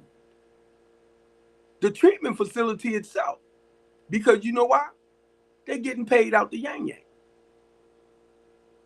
to feed them Suboxone. And a lot of y'all okay with this shit that's working for these treatment facilities as an addiction counselor. And I'm quite sure I'm not educated in that area where y'all trained for this. But you're trained and you know that you helping them to recover from a certain process, right? Only to be addicted to another one. Now I can't speak right now. I can't do it because I don't know. I don't work there. Like the Turk House. See, I know that's a 30-day facility. So I don't know what their stuff is all about. I don't know if they removing you from one area and giving you something else, because you know people go through withdrawals. Some people will go through the withdrawals and won't take nothing because they are sick and tired and they don't have a problem. Well, it's not that they don't. That's just they hurting and they willing to go through whatever they got to go through withdrawal wise to get it out their system without you medicating them mentally. Because what it taught me, it's a part of the brain. I didn't know. Watch this, if I can pull it up.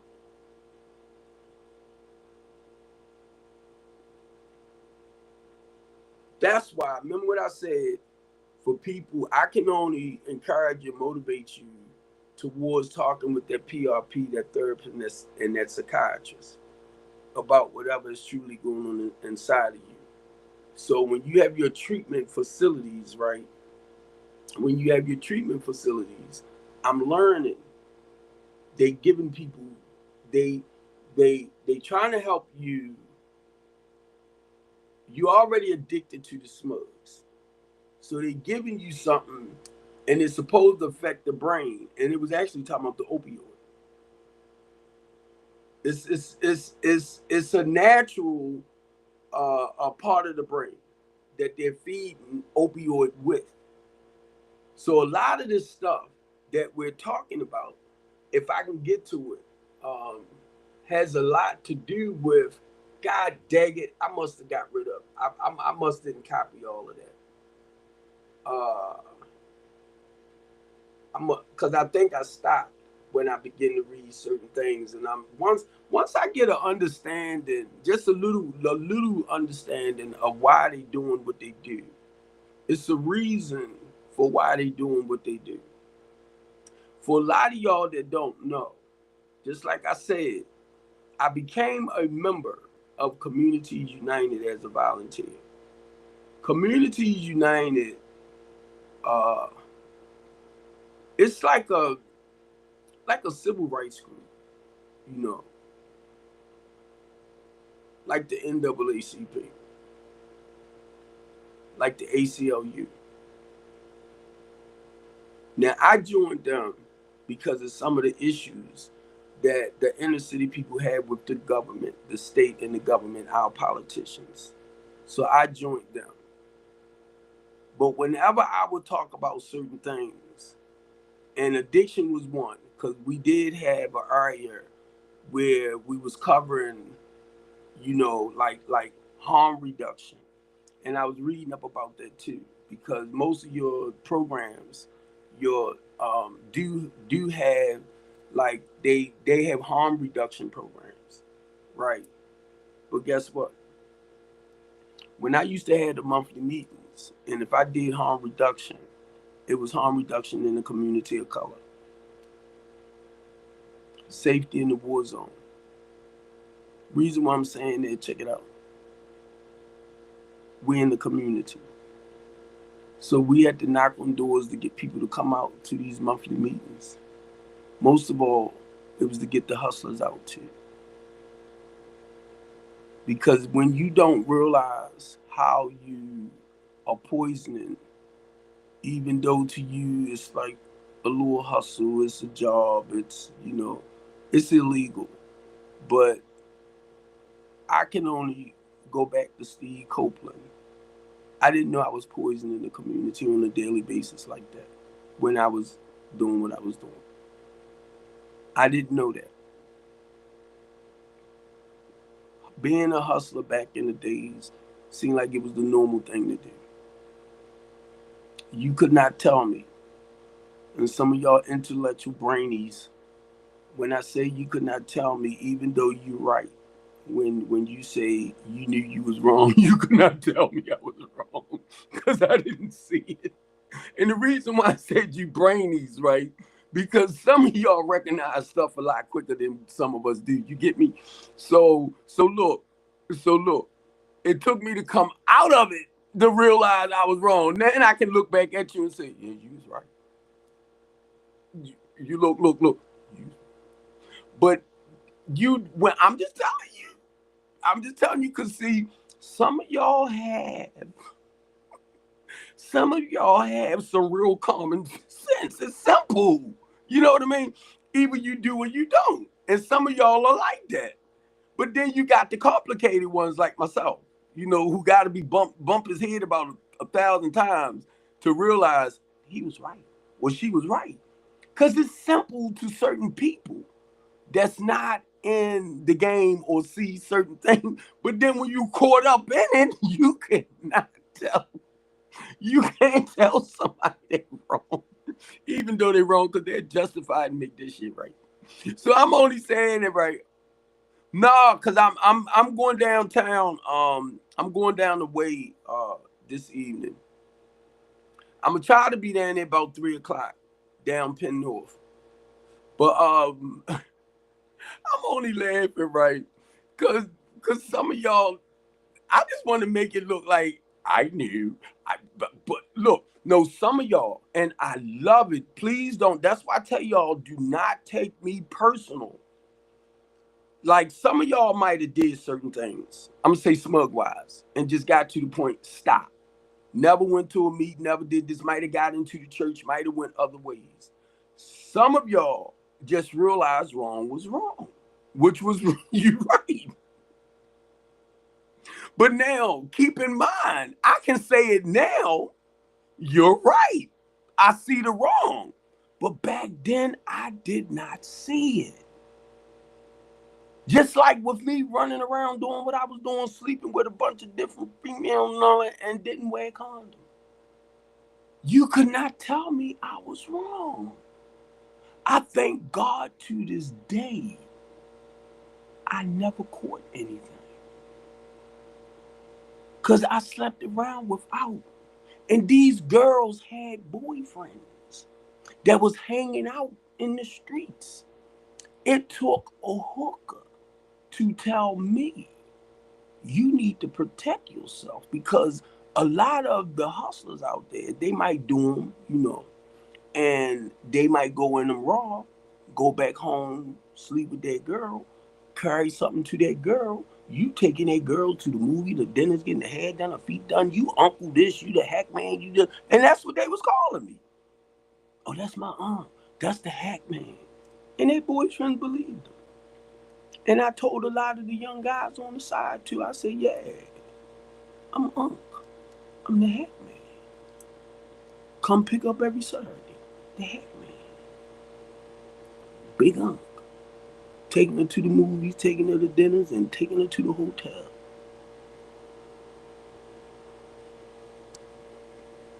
And because I was older, a lot of them ain't believe their girls would do it. But you out there with your buddies. You out there trying to be, impressing your friends. And you ain't doing dinner with her, ain't taking her to the movies, not showing her no love and affection, none of that. Guess who came along and started showing her that? Knew I couldn't keep her. Can I come and get you this weekend?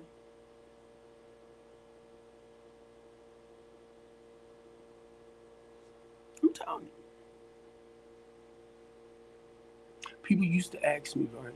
That was back in the days. People used to ask me, man, where you get them young girls from? I said, McDonald's, Burger King, and Wendy's. If they working during the days, 9 times out of 10, they over 18. If they was working during the days, 9 times out of 10, they over 18, and guess what? They got a baby.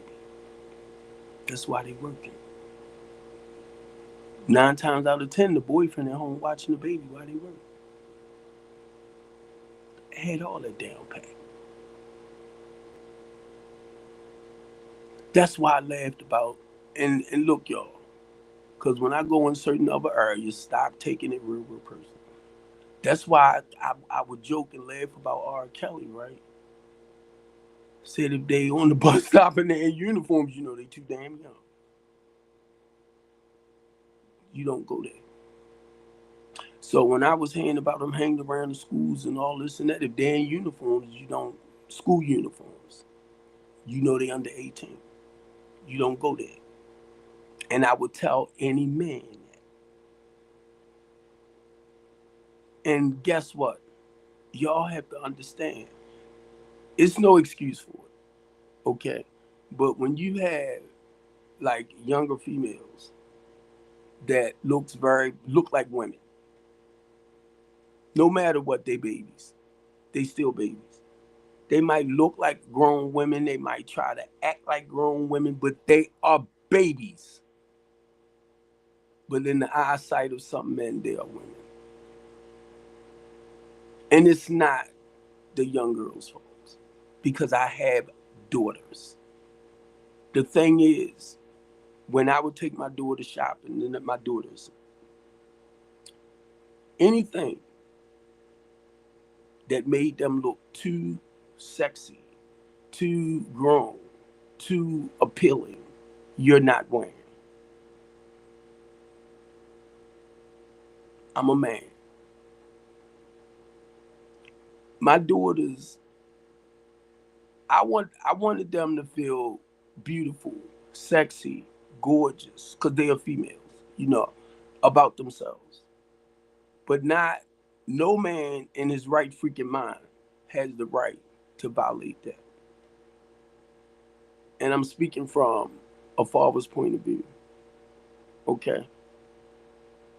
I started with my daughters when they was 9, 10, 11, 12, helping them to understand everybody don't go to that special place. Because of some of the crutball stuff I was doing, I have to show my daughters something totally opposite. And that was to build up their self-esteem. Just flew right over y'all freaking heads. To let them know how beautiful and sexy they are. They had to feel it inside. So any boy or any man come up to them and say, girl, you fine as all outdoors. The next thing you know, they go, oh, okay, you can have it. I didn't want them to be that easy.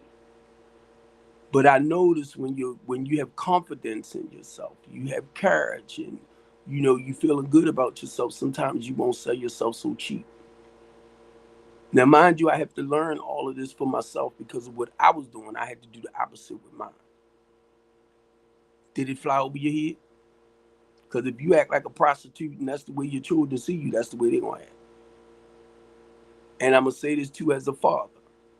If you act like a whoremonger, you act like a prostitute as a male, and you think it's cute to brag to your son about sleeping with this one, sleeping with that one, then he start doing it. Don't try to tell him he wrong. I would not share stories like that with Steve. Because I never wanted Steve to mistreat women the way I did. Brothers. Okay? Understand, I grew up around men that was whoremongers, that was sugar daddies. So taking care of women from watching other men, the men I knew, right? Like my uncle, no matter what he did, he made sure the house was taken care of. And that's my uncle. He made sure my mom kids was okay too. He was like a father to us. Had insurance on us and everything till we got old enough to get our own damn insurance, and then he cashed the ones. But it taught me. But see, I learned from people that was doing things, but they made it seem like it was the right things. So now I know it wasn't. And because of that, my son, I don't never want him to disrespect women the way his dad did. So I don't brag to my son. My son been with his girlfriend since high school, before they graduated. And they're still together. They 22, 21, 22. And I'm proud of that. And she's white. So ask me, like when y'all talk about the white man and the white, and See, I have to watch conversations like that because I have nieces and nephews. It's biracial. Their moms are white. So why would I get on here and down white people? Oh, I did them two personal ones that locked my. And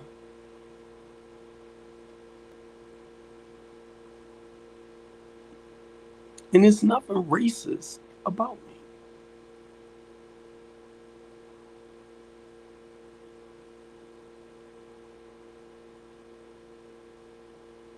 Most of my son friends, because he played soccer. And I don't mean played, he plays. A lot of when they was 4, 5, 6, a lot of the kids he played with when he was 5 and 6, he still hang out with to this day. And they like 22, 23 now. Know their parents and everything. Some of them police officers. Might not be Baltimore City police officers, but they police. So I don't get into like I hate the white man and the white man is white. No. Even with the shit they did to me, I'm mad as a mother. I'm disappointed in the two for what they did. And didn't realize for the last 2 years, y'all like stole me from my family because of the bull junk y'all decided to do to me. Oh, let it go. Yeah, I'm gonna let it go, okay? But be honest with you, can't do nothing but sooner or later let it go. And it's not that you let it go, because it's gonna always be there. I had to correct that. It might not be as painful.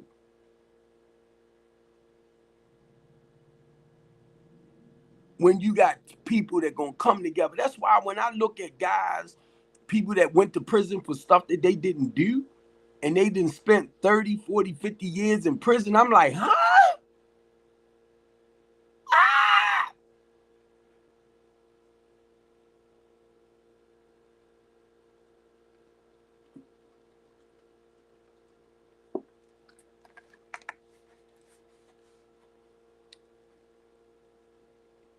Innocent Project.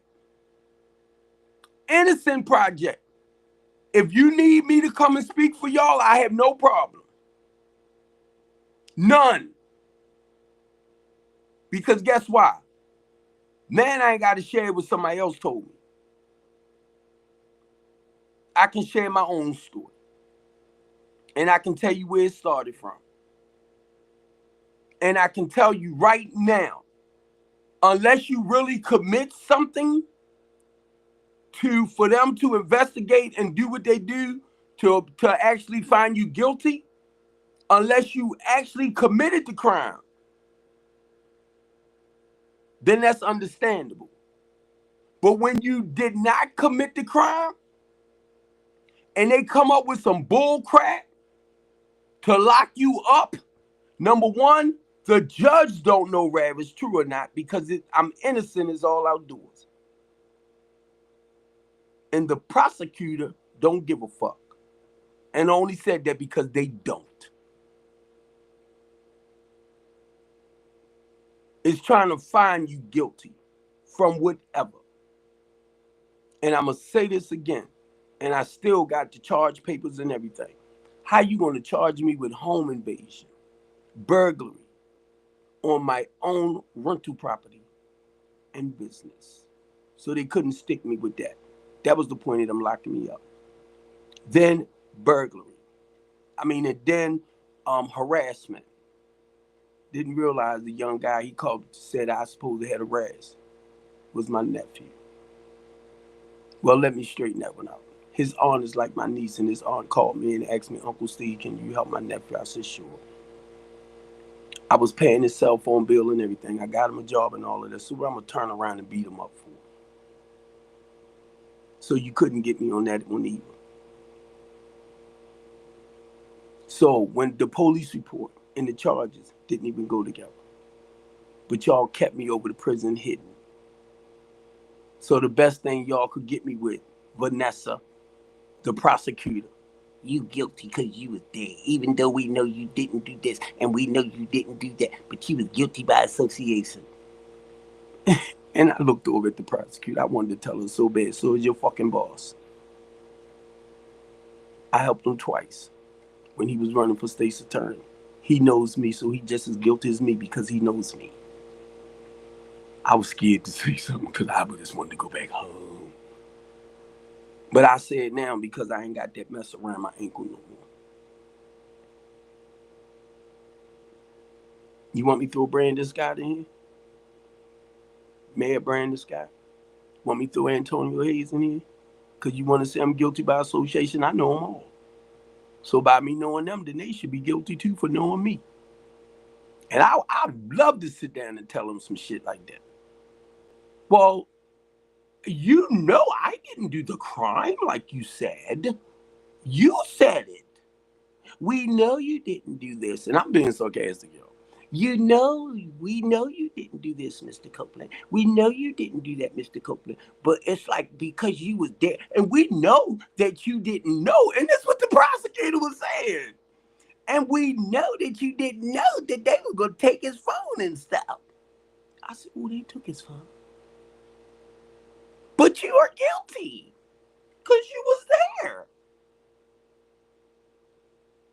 But you didn't do it. But we're going to say you're guilty by association. And I'm telling you, I wanted to say so damn bad. So is your fucking boss. See how the system, y'all to see how they do us.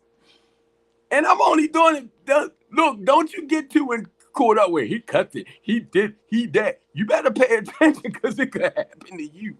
And that's why I'm like, why you let me see this, God? You know I got a talk show. You know I'm going to go in here and talk about this. I know that's why I let you see, son. Because a lot of y'all are punks. And I ain't lying. A lot of y'all are punks. What I'm saying out my mouth, I know y'all scared to talk about stuff like this. Because I be sometimes too. I be peeping out my door. I hope nobody know where I live at. But I'm going into the hood. Because guess what? I don't know. When my time comes, it's going to come. My thing is get it done quick. I don't even want to see it coming. Just get it done. But then guess what? And I'm going to go back to Bishop Carrington, David. Bishop Carrington made it clear to me. Evil has a position in this world just like good. And the way he broke it down, he made it so simple. It's just what it is. Evil has a role to play just like good has a role to play.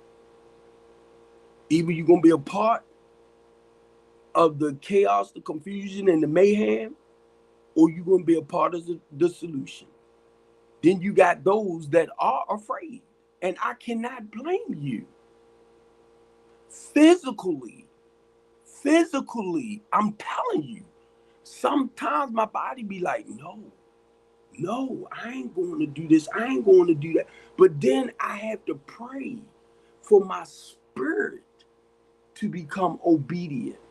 I had to pray for my spirit. And it takes me back to Jonah. Every time I think about it, how God told Jonah to go to Nineveh. And he had to deliver a message. And sometimes people deserve to get punished the way they get punished. But then you have somebody like myself because of fear. I'm going to tell y'all, don't believe that bull junk. We know fear and faith can't really bend. Either you pushing one out to bring one in, right? Well, anyway, and a lot of y'all pastors, a lot of y'all preaching, hooping and howling people that come from the street are afraid to go back in the streets. And I understand that. It takes a lot of courage and confidence to go back out there. There's times I have to pray. Lord, please give me the strength and the courage to go do this and go do that, because my flesh will say no. I ain't going out there because they can have and kill me. They can have and kill me. But then I got to look at his covering. I got to look at the courage and the confidence. If I believe in him and I trust in him and I know this is what he called me to do, go do it. And I'm only saying this because a lot of y'all talk a good game, but you in a safe zone. But you scared to actually go out with the boots on the ground. You scared to go out and actually do the work and helping and encouraging and motivating other people.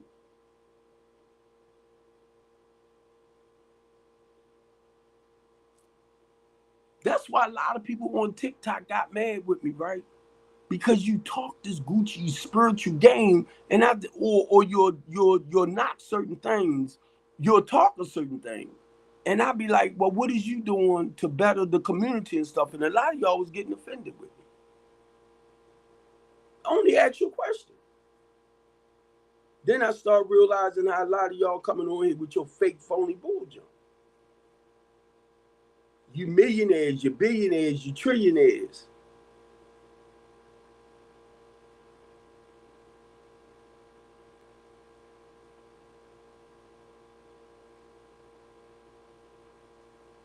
So I have a talk show. This is my talk show. One thing, like I said, I love about TikTok, I will break segments down.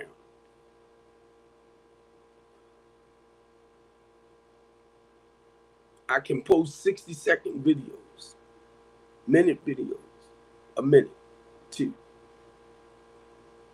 I don't know who, like I said, might be one person, might be two, might be 10, might be 20. I don't know. I don't know what I might say out my mouth within that 1 or 2 minutes or the few seconds that it might resonate to somebody. I don't know. I remember early on when I got clean and I was sharing, and I wanted to share to the degree I would touch the multitude. But I realized if you can just help one person, I might not never know who you is. But in my process of talking, in my process of saying what I say, I don't care how long I'm on here. If you do not, and you already know, I talk a lot. Stop fooling and playing with yourself. When you see me come up and you know I talk, my goal is to only talk mainly on my regular talking time, right? My goal, hey Tony, my goal is to only share for about 45 minutes. That's what I say. But it might go 4, 5, 6. It all depends on where I'm at. Because I will pray and ask God to decrease me and increase him. So that's how I know that I will time it, but it's a reason for the length.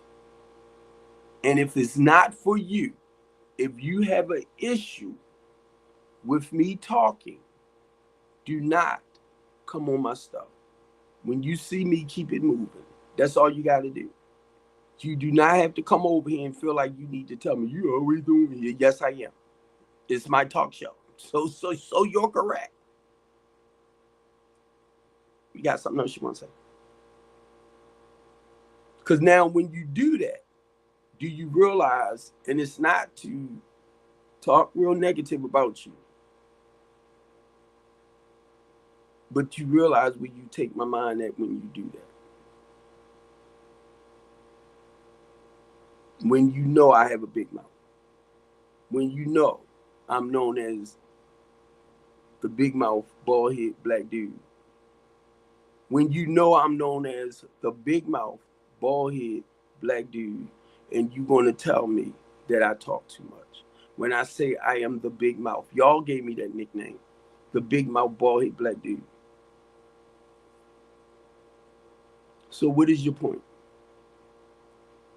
Because you're not me, the big mouth, bald head, black dude, because you haven't started your own broadcast network the couch conversation where you can come on and just enjoy yourself, and whatever people that might pay attention, that might need to hear something at that moment,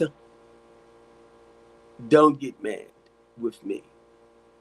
But if you remind me that I am the big mouth bald head black dude because you always talking, you're jealous.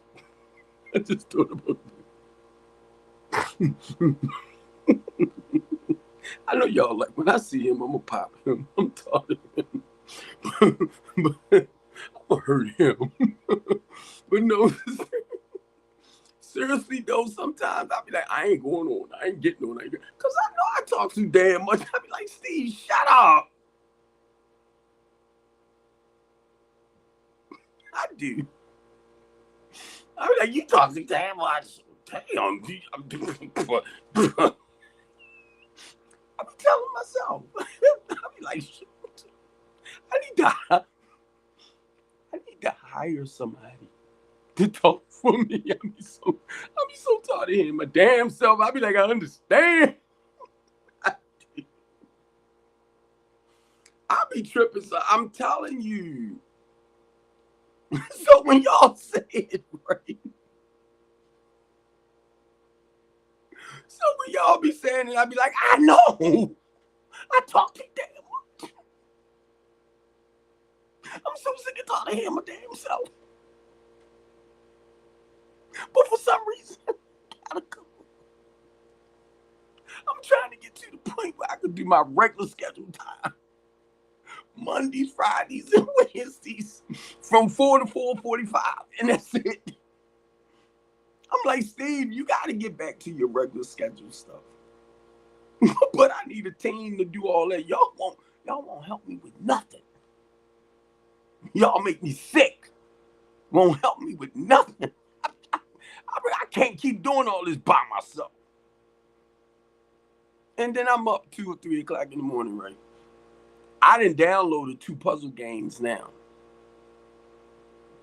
And I downloaded certain things to get away from a lot of this. Because I'm going to tell you, no matter what I do as a,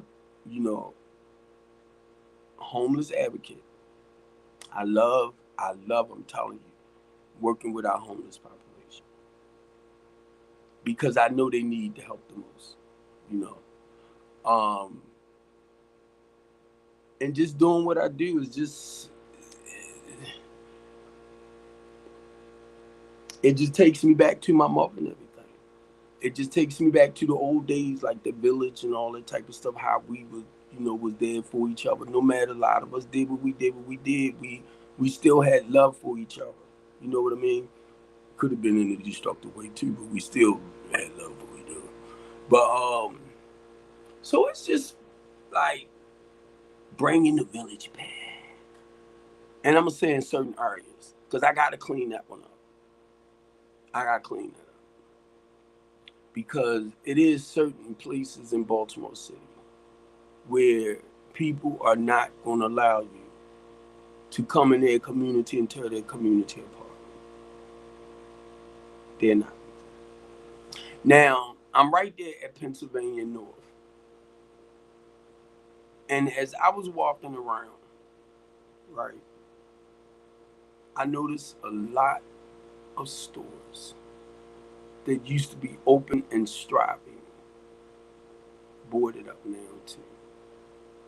Now, a lot of that could be because of the gentrification.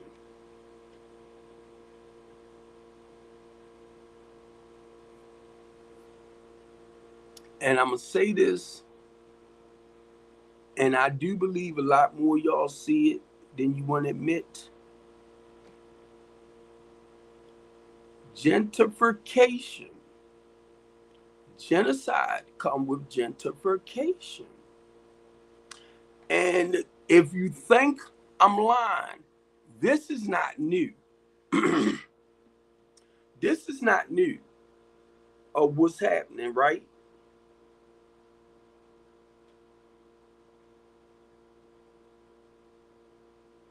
This is not new.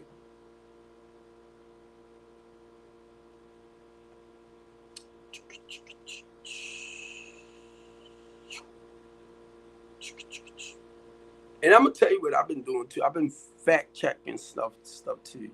And it's another page like fact checkers and Snoop. If you hear certain things, people putting out information, and Trump might not be involved in certain things, you can look up that information to see. Um, Freemanstown, that's it. They gave me an address. Freemanstown. And this is where you go at, where that word go, where that word go, where that word to go. It's Freemanstown. Uh, uh, now, now, I don't know if I read this part yet, but I'm gonna just let's say what happened to Freemanstown. Now, although the Freemanstown we once knew is still rich in history, it has also been gentrified. So you know, in the city, they starting to gentrify. They starting to do gentrification. Like many historical black, listen to what it's saying. Like many historic black neighborhoods. Now they're talking about in Houston, but this is what's happening in Baltimore City. The Freemanstown Conservancy,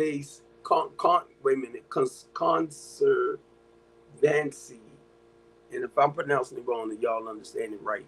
Thank you.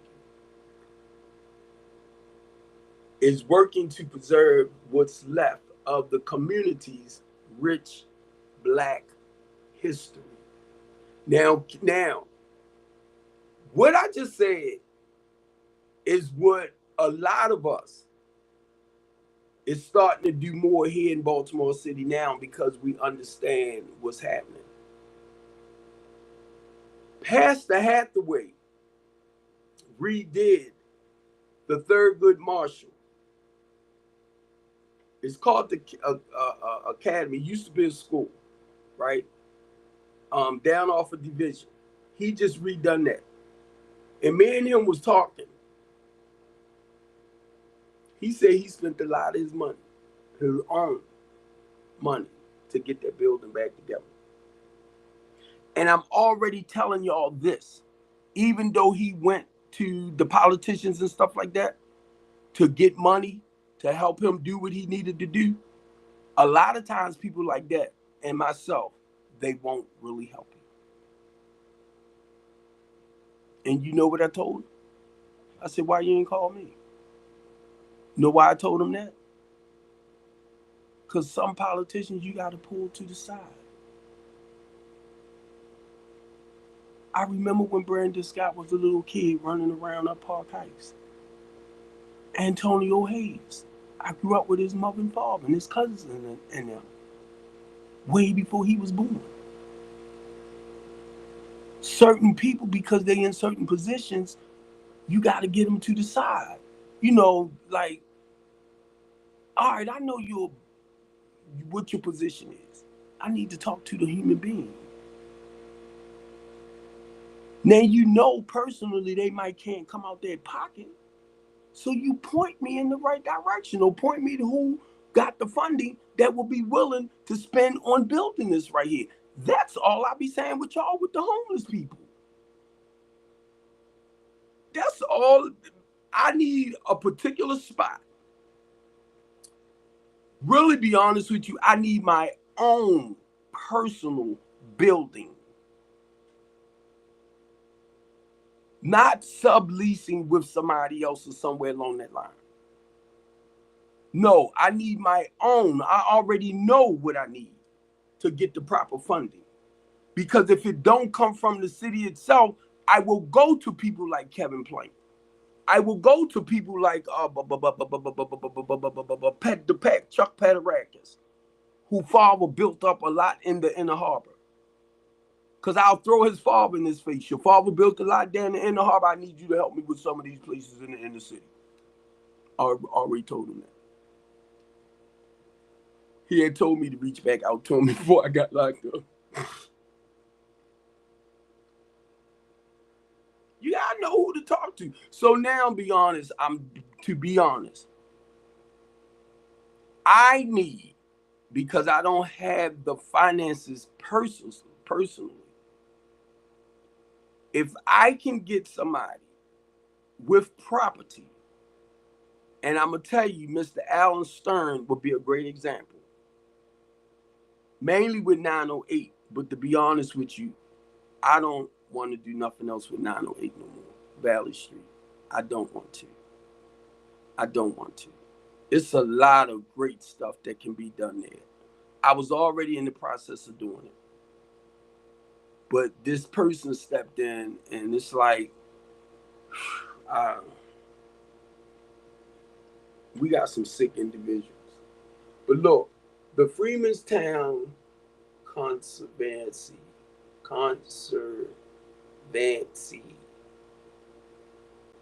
trying to pronounce that word right, working to preserve what's left of the community's rich history. Frederick Douglass is another building, the old Frederick Douglass.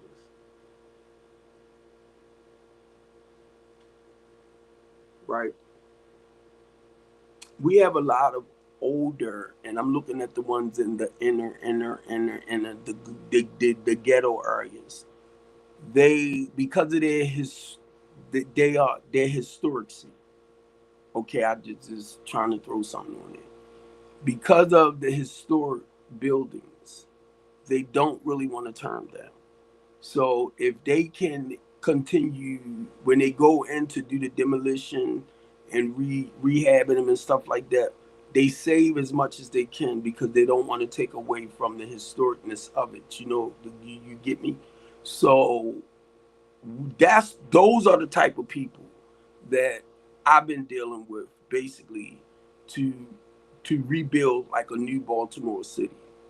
So when you're dealing with your addiction counselors and your people in that area, that's fine and dandy, because we already know what needs to be done, even for this stuff. So they have their own fight with that, with reducing, the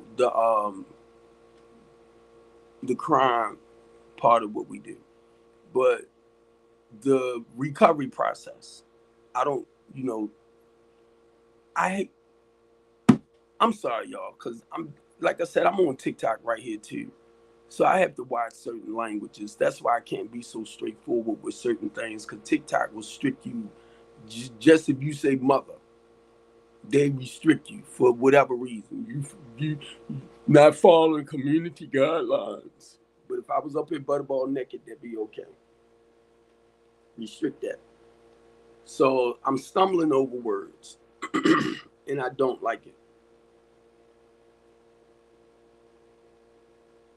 Well, I'm gonna say conservation. There's this CY on the end. Historic homes in Freemanstown to be preserved. And I'm gonna tell y'all again. I just thought about it because I just thought about another building. I'm telling you, I've been walking past some buildings, right? That, was it a baking company right there? What it says right there on Lawrence Street?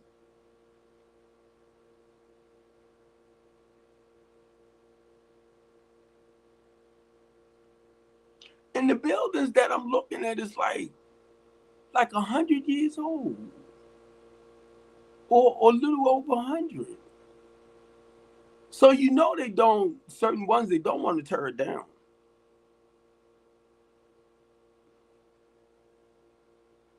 Man, the only way they will, unless it's just falling completely apart. But what I was reading up on the other day too about something, about them preserving those buildings, is they say, like, the bricks, that from the old bricks that fell off of them, they cleaning them off and they starting to build back with them. So I was reading up about something about that too. In Baltimore City now. Talking about in Baltimore City. What is the oldest black neighborhood? But this is talking more about Houston. But just to let you see, some of the same things they talking about with Houston is what we're dealing with in Baltimore City as a whole. Right. So you have developers coming in and they are starting to tear down certain things and build back up. But certain historical spots they can't really touch. The heck is you doing?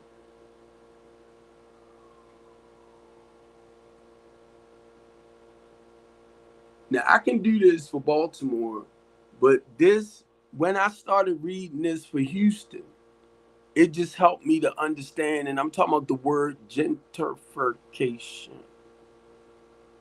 And if they are coming into the inner city to gentrify, and they are creating more expensive housing, your low to moderate income people that's living in the poorest communities cannot afford them houses. So I'm gonna do this again. Where are they replacing the people that they're moving out the way for these new houses or projects? And I don't mean the high rise.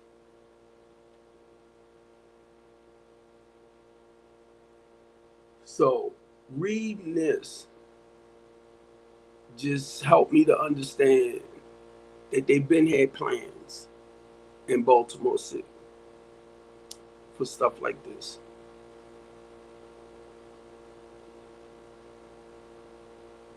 And it's not a lot of us that, like I tried to tell y'all, who runs off of their mouth like me.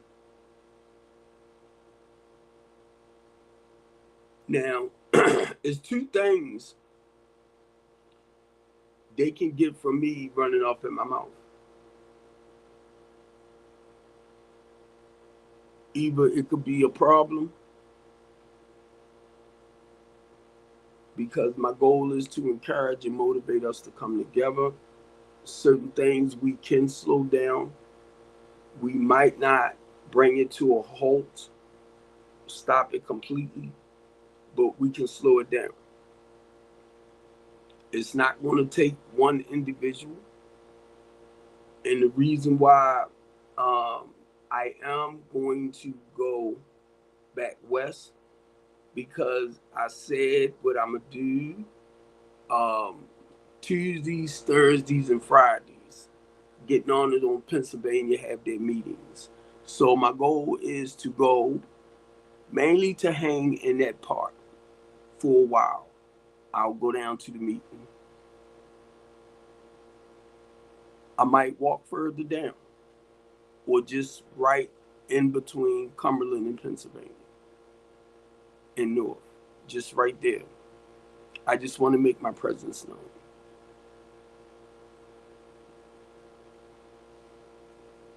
It's not to judge nobody. I just want to make my presence known. You know, as a retired OG.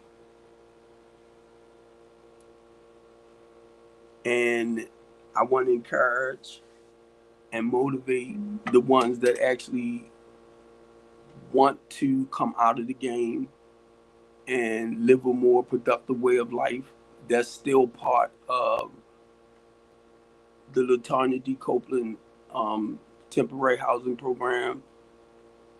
We do have some of them out there too. And now I'm going to move away from the ones that's just out, just trying to have something to do for the day, to the season struggling addict. Mm.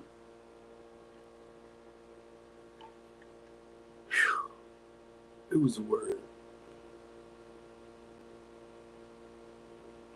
I'm not liking TikTok no more.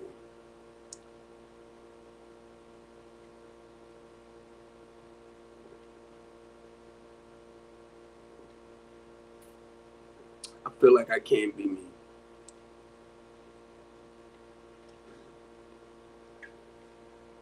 Remind me so much when I used to say stuff on Facebook, and I was getting restricted a lot. And I felt like Facebook had me blocked. Somebody told me Facebook had me blocked. And it's a lot of people that don't post a lot on Facebook too, like they used to, because Facebook blocked them for a lot of things that we would say to encourage and motivate people.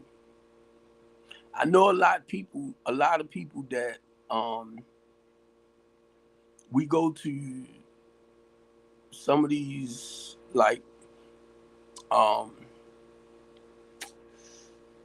let me say mainly the Republican Party. When they give an event,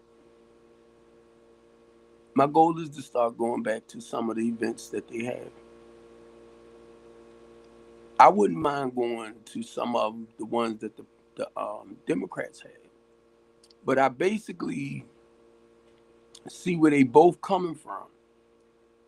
But for me to go back, start going back to them with anybody, is to encourage you and motivate you to get more involved in the solutions in the communities.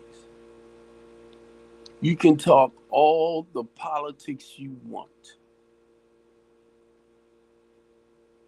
It's getting involved as far as the coming in and working for on the solutions for whatever bills or laws they create. God darn it. And that's not the words I want to use, because you got legislation, policies, laws to bills, right? But once they create something, get a bill into law, I never hear y'all talk about the solution or what we can do to slow certain things down or to better help improve on people's lives. Reason why I'm saying that, because a lot of bills and laws they pass don't affect the conservatives. It don't affect y'all asses, but y'all will act like it do. It doesn't. A lot of that stuff they create tends to affect the people that needs the state support or the federal government love and support the most. If you live in a life where you don't rely on that, they're not really talking to you. But you'll make it seem like they talking to you. And you live a well-rounded life where you don't support on these, and I could be totally wrong, but I'm going to go back to this one here and I'm going to get my ass off so I can get out of here. When I go back to 1619, did we have social service back before that? Would one of y'all educated persons let me know, or historian, before 1619, did they have social service? Did they have, like, where people was paying taxes and they was using the tax money or the federal government money to help out the poor people? And most of your poor people, if you look back at it, when they kidnapped the Africans and brought them over to America, right? And then when they were set free in 1865, and then they turn around and find out it was a little bit longer too, but in certain areas, they had to create these programs in order to pay for the people. They didn't have the funding to pay for themselves. So I need one of y'all historians to correct that for me. Did we have social service and all that type of stuff before 1619? Come on, I'm waiting. I'm waiting. Let me give you a couple of more minutes. Some of y'all historians who likes to go back and look at what happened to our ancestors and stuff, right? Because it was black people here before they brought the Africans here anyway. But I'm just saying, did they have state and government funding back then? Huh? Because once they were set free, when did? Matter of fact, I'm gonna search that myself then, since y'all don't want to answer. Because when they set the slaves free, you know, in order for the farmers or the slave masters, now they had to start paying them for working their farms, which they was getting them a little something like food, rag, and clothes, stuff like that. But now they had to start paying them because that's how they was able to survive now even more on their own. So I need you to go back. For a lot of y'all that likes to talk trash, I need you to go back and tell me. Well, I'm gonna look it up. When did 9 times out of 10 I'm gonna look it up anyway. And we talking about taxes was always taken out, but to start the state and government programs, because it was mainly created for people to have a source of income coming in to help them manage. So I am going to look it up because I've been thinking about it from time to time. Because right now, when you look at it today, when you have areas, mainly your impoverished areas, people that's making under a certain amount of money to live off on, it's considered as your poor people. The state and government funding goes to supply or support these programs.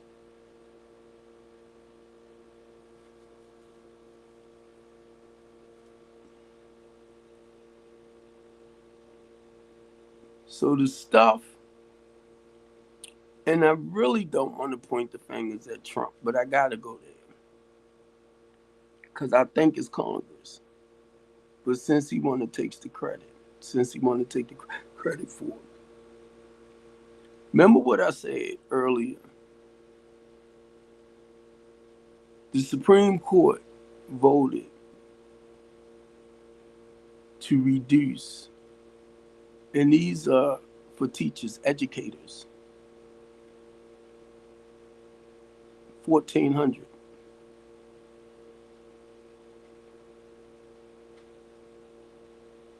Let me read it because I'm trying to find that other word.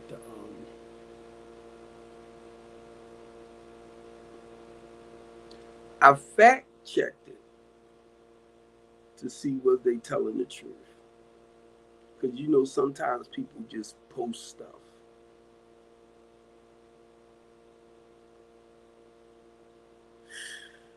I should check. I'm gonna put checker, see if checker give it to me real quick.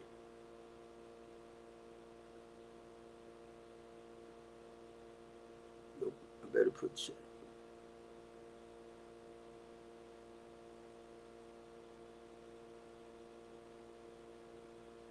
Educators. There's 1,400 of them that's gonna lose their jobs. The Supreme Court ruling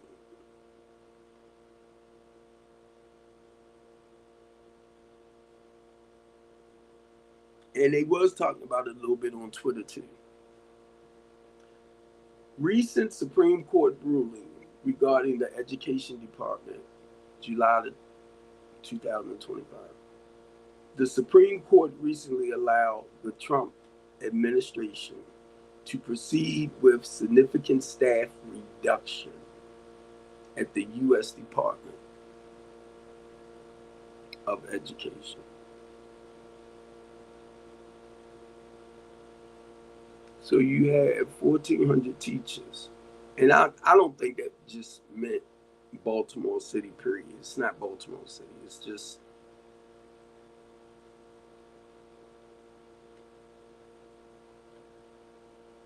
this ruling stemmed from the Trump administration's efforts to reduce the size of the department's workforce and relocation center function functions to other agencies.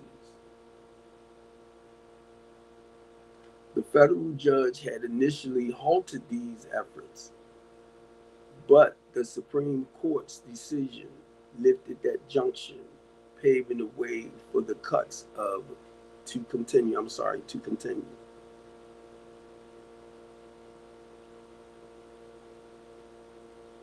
And it might be a good reason because they might see a lot of money being wasted there.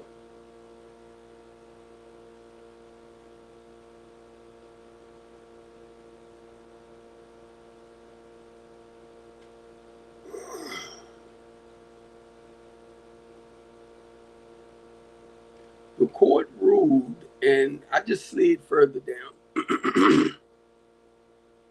The court ruled in the Students for the Fair Admission, Harvard and SFFA versus University of North Carolina cases that these policies violated the Equal Protection Clause of the 14th Amendment, Title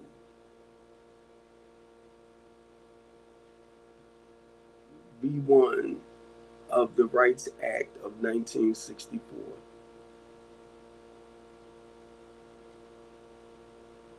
And I hope I didn't confuse nobody with the way I just read that.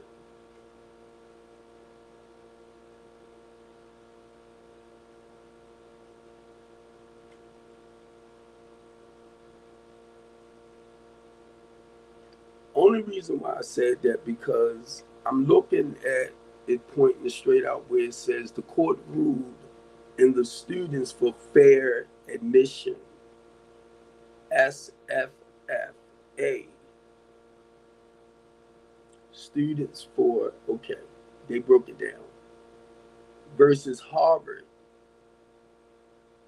and the students, I'm going to read it again because they broke it down to SFFA versus the University of North Carolina. Cases that these policies violate Equal Protection Clause of the 14th Amendment and the title. Now, V1 of the Civil Rights Act of 1964. So you know it's affecting the black people, point blank.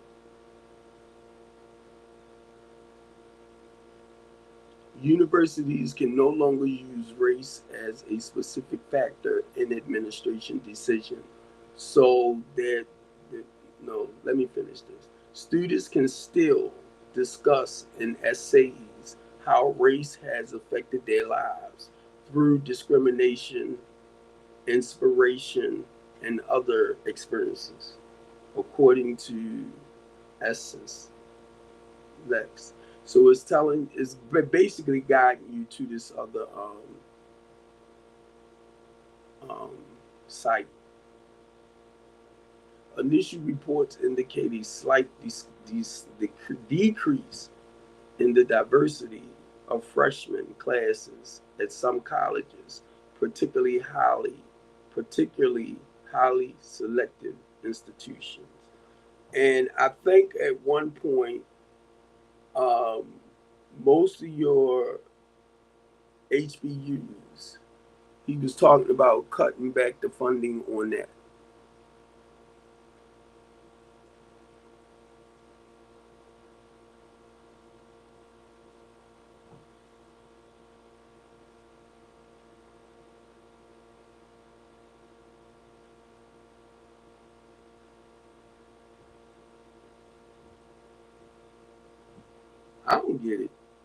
I don't get it. It's just right now it kind of got me speechless, right?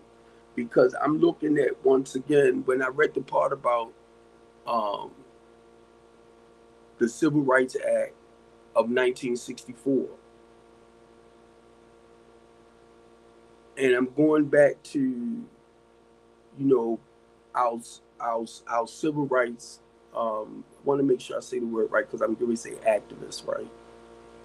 I'm looking back at how they fought for like your HBCUs, um, and it's like to me,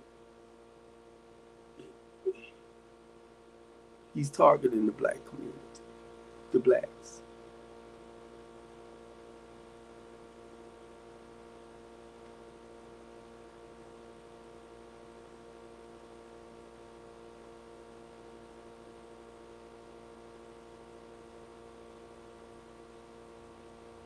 This type of stuff make me sick to my stomach because I'm like, I'm looking at a lot of you white people, and it's not being smart.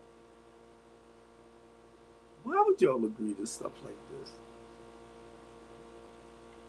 Y'all will come up with a lot of excuses to make it seem like what he's doing is right. And then you'll turn around.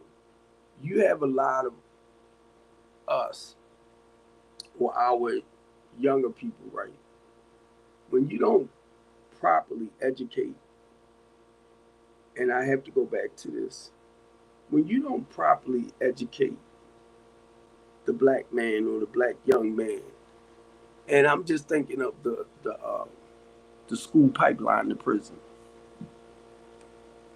They're attacking it now from a higher level.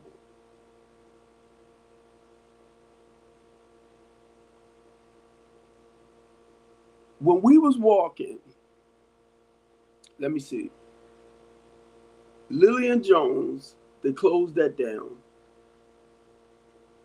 And it's another school they closed down. And I think they merged them all into School 11. And I shared this the other day. 26 kids in a room for one teacher. That's a hell of a lot. She can put up the curriculum, she can give them the information, she can do that. But when it comes to dealing with maybe that child that's slipping behind, it's so many of them, and she can't keep up. That teacher wise, right? And the only reason why I'm saying that because when little Steve was over Montebello anyway, it was about 26 of them in there.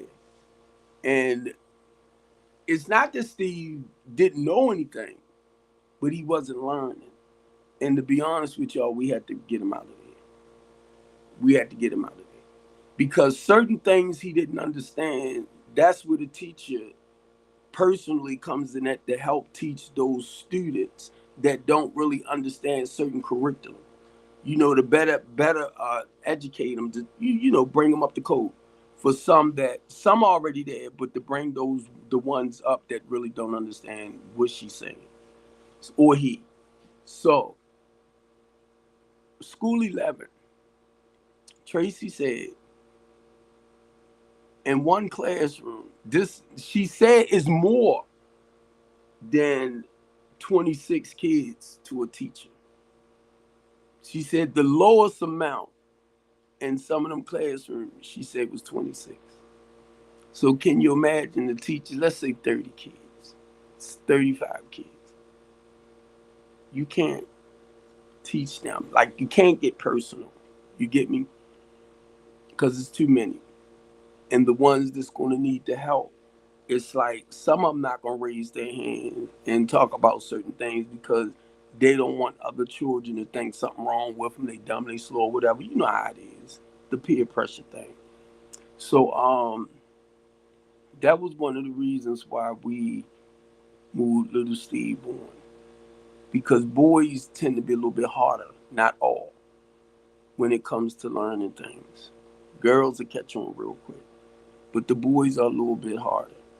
And if they don't have nobody to encourage them and motivate them, they give up quick. I came out in the 10th grade.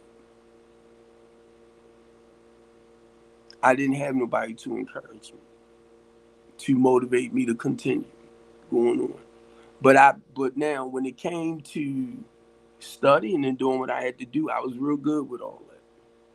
But it's just that I didn't have that encouragement, that motivation, that to me at that time.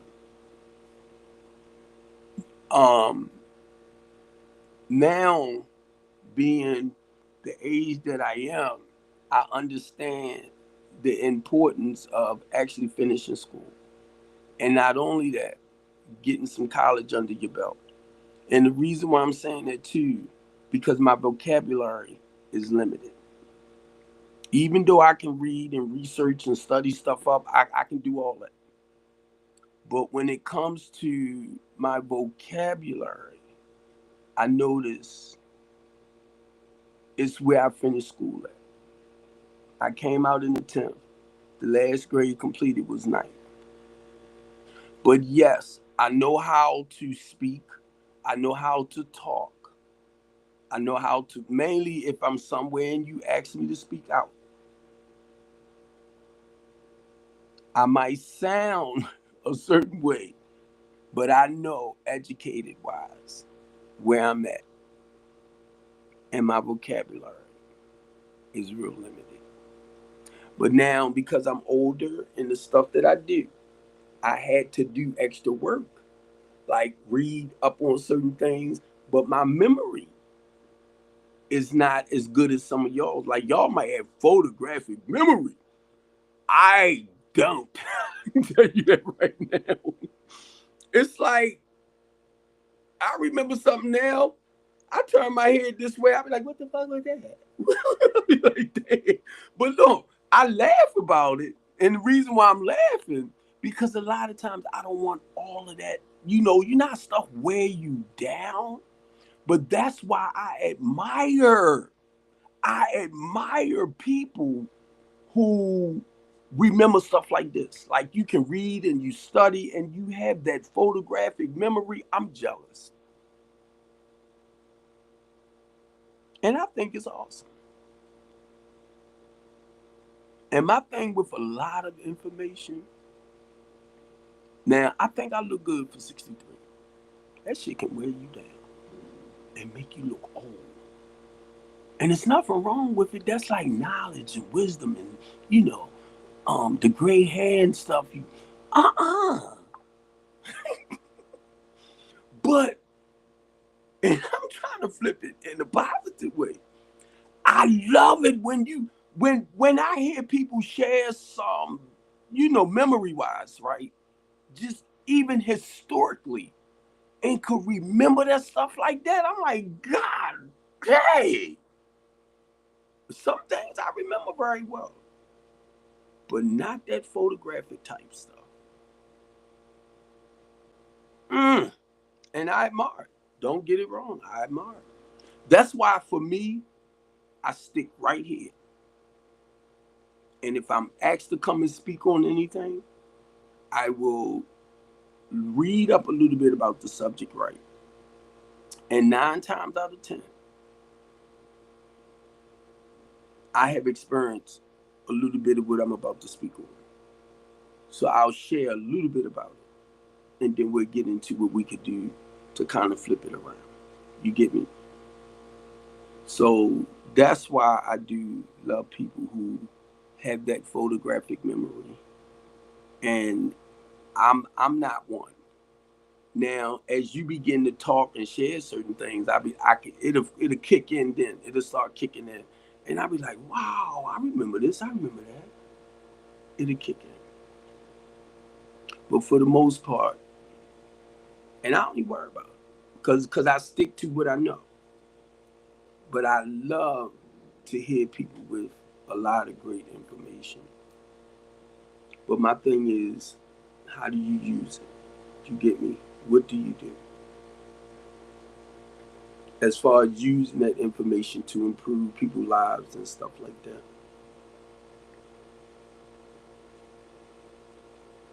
That's all.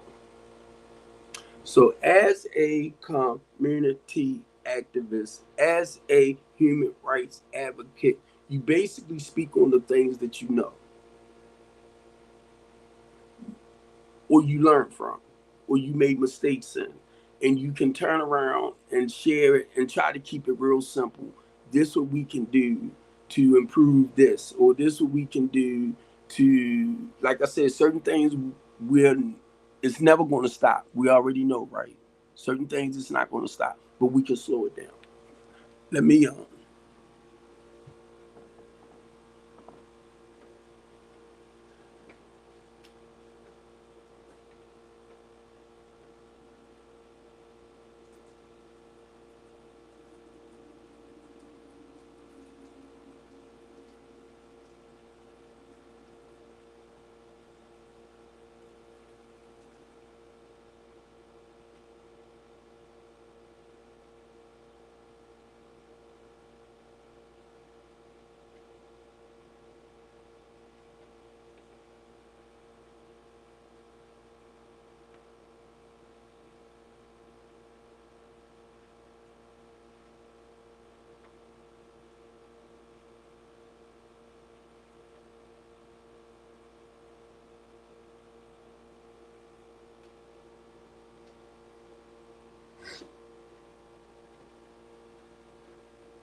yeah, I wanted to check something out for a minute, but yeah, I'm gonna get ready so I can work my way across to Penn North. Uh, and I just want to say thanks for hanging in here, y'all. I just want to say thanks. David threw me off a lot because my goal was to just come on here and talk about, you know, being a human rights advocate, y'all. Doing what I do. That's just where I'm at. Okay. That's just where I'm at.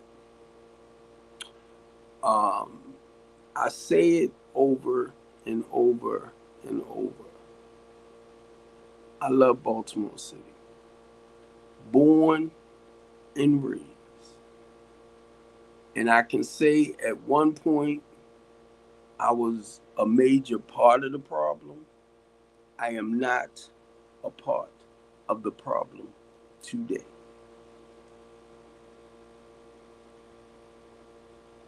I come under attack so much,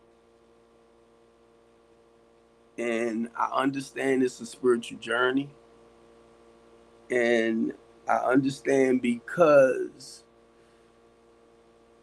and I'm gonna say people like Martin Luther King. Um, I can't speak too much on Malcolm X because I didn't follow him that much like that to understand his work. But I know when you step out to represent your people, yes, you become a target. Yes, your life is on the line. Yes. And then you got people, this is the thing that really, really, really amazes me, right? I say I help women and children. I am a protector. Okay? I am a protector of women and children.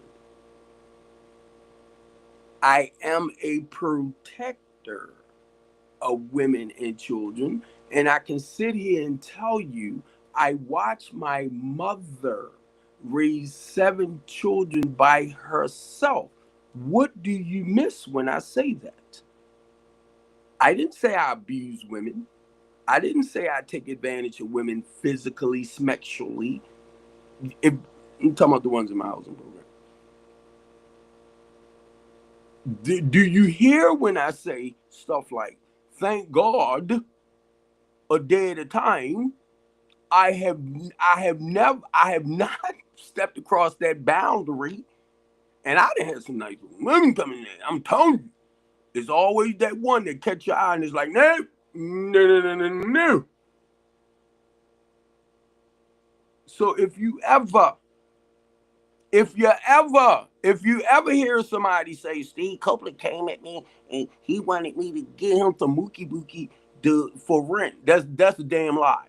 Because I'm telling you, because I'm, and I thank God just for the day. I've not stepped across that line as far as trying to get with nobody in that way. I'm telling you straight out. Now, I take pride in my own self for somebody that used smacks. It was like an addiction for me. And I thank God because I'm like, wow. So I'm going to say it again because I might want to make a clip of this to send over. Anytime a female come in my house, I know you in a vulnerable state. I'm talking about the housing program. I know you're in a vulnerable state. I know that's not a problem to do what I want to do. I know it's not. And it's a beautiful thing when you know it and just don't take advantage of it. Don't get it twisted. Because if you try to twist it, that's you here. And the thing is, when you know what you can do and you just don't do it, you just don't do it. And like I was telling moving forward, because now, like I told my kids, when I start, after I got off the home monitor and everything, right? When I start the housing program again, I said I got to put a staff in front of me. Mainly when it comes to the women and women with children. I don't never want to get accused. And I feel like you have to fix it where y'all are not one-on-one. You get me? I'm not dealing with her one-on-one or in a private room by myself. No. And mainly too, and I'm just saying this because it's a couple of the women in there that have daughters. So you got to be extra careful. And when I say daughters, I'm talking about like 15, 14, stuff like that. You have to be extra careful because you don't, I can say, want to mislead or have nobody misunderstand you. So let me share this because this pop in my head. Say like, I know you, the mother. So I might grab the mother, hug the mother, pick with the mother. And if it's a daughter, and I say, come here, baby, give me a hug. That's like my grandbaby. I would do it with their mother and them there. Not on a private. Because no. And I'm saying this from a male's point of view, perspective, right? You don't never want nobody to feel uncomfortable. And I'm talking about the younger females as well. I'm an embracer, I'm a hugger. But I know for me, I have to be careful because you don't never want, and people will think a certain way, but you just don't want nobody to perceive you in that way. And Deborah, you was wrong for what you said. I don't play that, sis. Okay? Because if I'm helping that woman, and she's like a daughter to me, I'm 63. And if she's 40, 30 something, 20 something, they like daughters to me. And for some of you sick suckers, they want to take certain things there. They're like daughters to me. And I ain't even talking about their children yet. They're like grandbabies to me.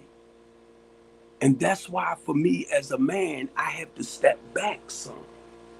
Because I will take them on like they're my fucking children. For y'all to say little dumb stuff. And then when you make little accusations out your mouth like that, it helps me to understand what happened to you. Okay? I don't play it. Trying to twist stuff around and make me out to be a monster.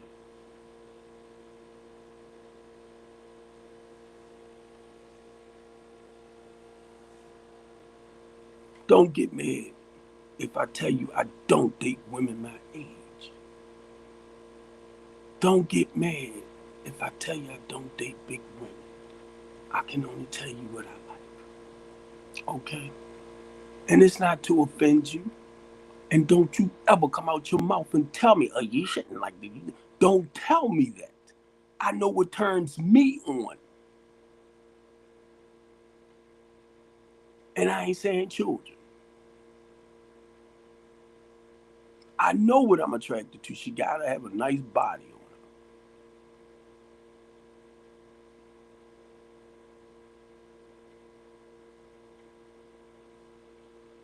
It's the attraction. I'm telling you about me as a man. I'm not a kid anymore. With a wind blew by, that sucker, bang. Wind blew by, bang. Hurricane can run by now. It's a tornado. You ain't gonna show up. So as you begin to get old, you know what you like. You know what you want. That's all it is. I know Steve. Well, I've been knew me. I know what I like. I know what I want. I know what turns me on. You don't never hear people talk about attraction and all that type of stuff no more. The time frame now. Y'all will make people going to dinners, going to movies, taking walks in the parks and the waterfalls. Y'all make it seem like that's the worst thing in the world to do, these people these days. I'm like, huh? We walk through the park and I'm holding your hand and stop past the ice cream thing and send my sugar up real high. You want an ice cream cone? It's a park right now. I might walk. Once I get my car fixed, I might go to that place myself. I can take myself to the movies and all that. I haven't done none of that by myself.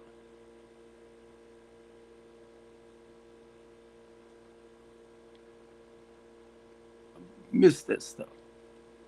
Have somebody to go to the movies with, go to dinners, but I'm talking about other than the children. That's special to someone. I'm a romantic guy. But yeah, to go back,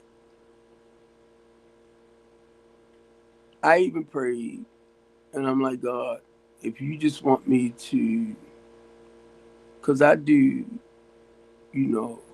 singles too. And I got about 3 married couples. Haven't nobody called me yet about something that they supposed to be getting evicted today. Nobody called me to tell me whether they was down there or not.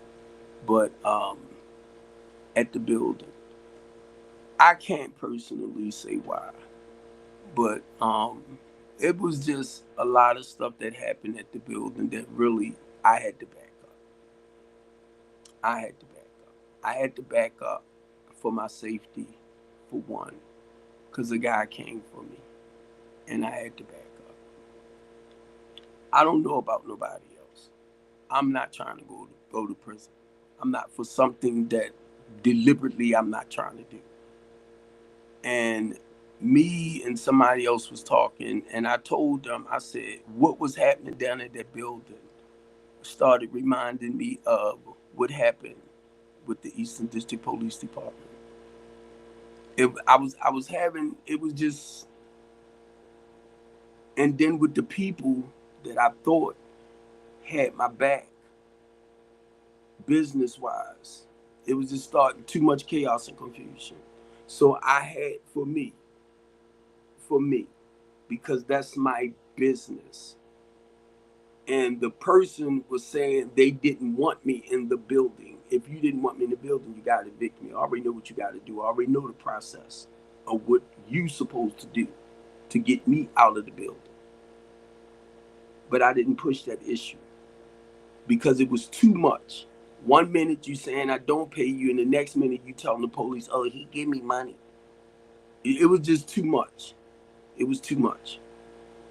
And then the same women that you got their numbers, the mothers with the children, now you talking about you don't want the children in the building. You sending too much mixed information. I mean, too much chaos and confusion. And then that same young lady that said I ain't gonna give Mr. Steve the money which I gave to you. I heard she was ready to whoop your ass the other day. Uh-huh, uh-huh, uh-huh, uh-huh. Cause you running off at your mouth. Miss, oh yeah, oh yeah. Cause she told me I'm gonna take you down, Steve. And she told Wanda I'm gonna take you down. And I'm just watching the words that she said. My thing is, come on. Cause see, when you're dealing with people with mental issues or you're dealing with people with trauma like that, you gotta know how to chump them down. So once she was able to calm down, I said, if you ever come at me like that again, I'm gonna whoop your damn ass with my belt. She ain't do nothing but bust out laughing. Said, you remind me of my mother. Well, I can't remind you of your father. Why gotta remind you of your mother? And I told her, I said, look, I want the best for you. I ain't gonna say her name. But I told her I want the best for her. And then she got a 15-year-old daughter. Your daughter is saying how you acting, woman. And you're 10-year-old. I want you to act better. Acting like some goddamn little kid. You're a grown woman. And this how I'm telling you, Steve. And certain ones that I might have to deal with on a certain level, I will talk to them like that. Because to me, in my mind, that's why I said I had to back up, right? I become dad. I become unc. I become this person. I already want the best for you. But I already know when you tend to wild out on me, I know I'm not your problem. I know I'm not your problem. You was going through this before you even came here. I just want you to know you don't have to be on a defense mode like that so much. That's why a lot of y'all don't know how to work with the ones that I work with like that. I'm used to it. I've been doing it for years now. I know how important the medication will help balance this out. I know how important for the ones that don't want to take the medication, when I got people that practice holistic stuff, right? Know how to do that approach. I need you. If you can build medical assistance for your services, come on. If you license and you can come and do all that, come on. If you know how to actually teach women how to be women and how to take care of themselves properly and all that type of stuff, I want you to do that. I'm not a woman, but I'm a man that knows how to take care of his family, knows how to be responsible, productive. I'm a man that has no problem when his daughter's going through certain things. Listen to him, and you ain't got to try to fix him. So when that woman come in my life, and she's around that age, reminding me of my daughters, or I'm old enough to be her father, even though this is business for me, I will take her on like that's my daughter, not to try to sleep with her, Deborah. Okay? That's not how I work. That's not how I work. Even though you got some sick women,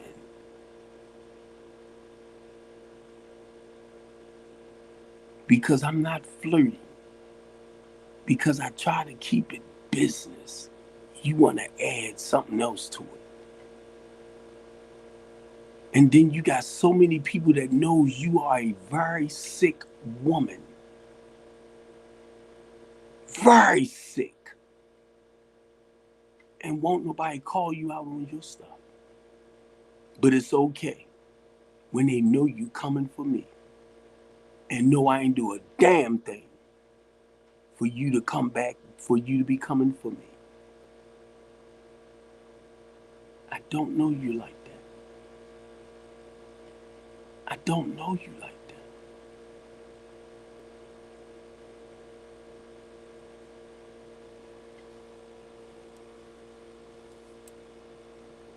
And you're not the first person that did that. And that's what me and Christina was laughing about the other day.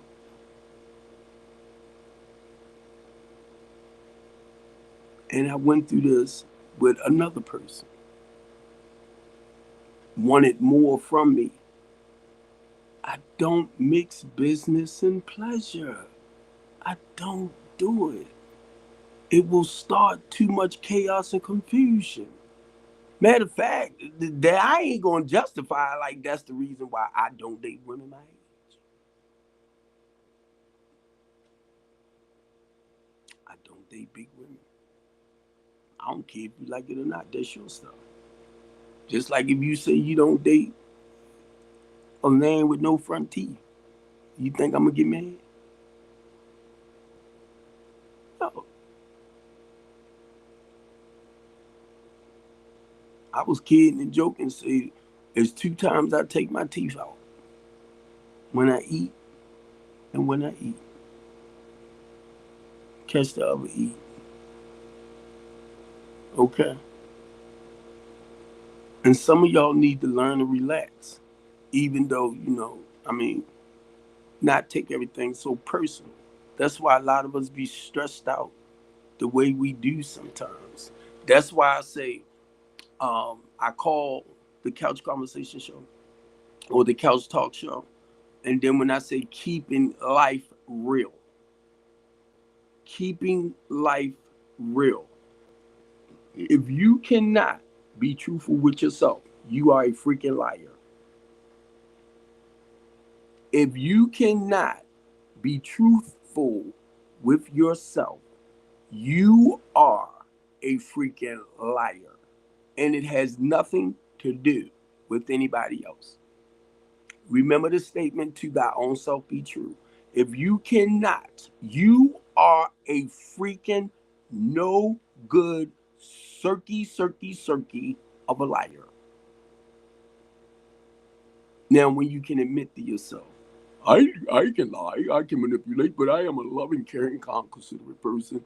At least you being honest. At least you being truthful. You get me?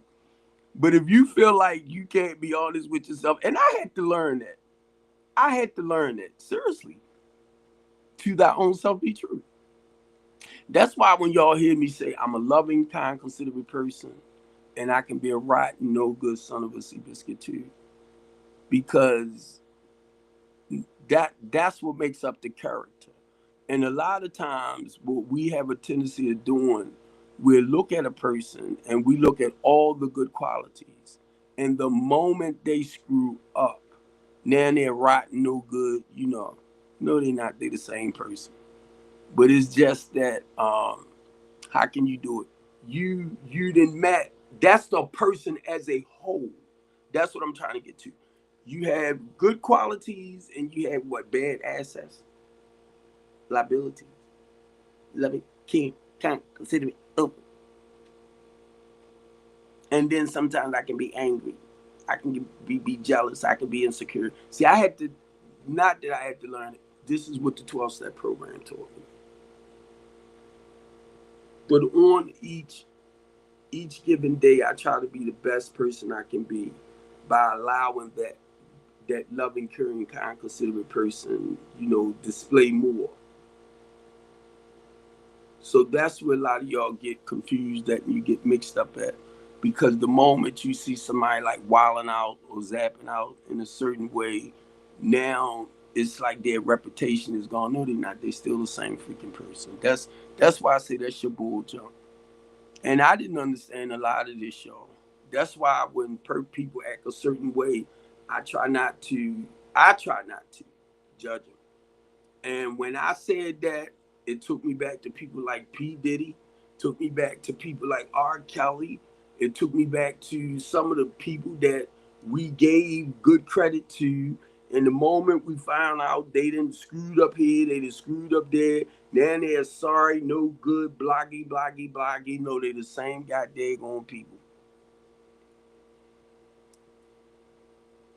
That's why I'm not quick to pass judgment on nobody, because I know each and every one of us have a good side of us, and we have that private side. I was gonna say sneaky, But we have that private side where we do things where we might not want everybody to know this dark side of us. So, and that's what happened with a lot of people. But a lot about, like superstars and all this type of stuff. But what I have to realize, I don't. That's just some of their profession, business wise, stuff like that. But what we do, we judge people according to their money. Oh, they got billions and all this and that. They shouldn't act like that. They freaks too. Y'all act like they didn't go through changes, like have life traumas, and then when you find out, like Beyonce with the makeup on and all that, you see Beyonce in person, probably wouldn't even know who she is. Cause on some of the pictures when I seen her without the makeup and Nicki Minaj and all of them like that, I'm like, what? And if I seen them outside and didn't see the security with them or something like that, I probably would not recognize who the freak they is. Kim Kardashian and them. Because most of the time you see them, they in makeup. And then when they not in makeup and you be like, huh? Not that they bad looking people. That's not what I'm saying. But when they glamored up with all that ton of makeup and stuff, and then when you see them without it, they walk right past you. You wouldn't even know it. Some of y'all might recognize it.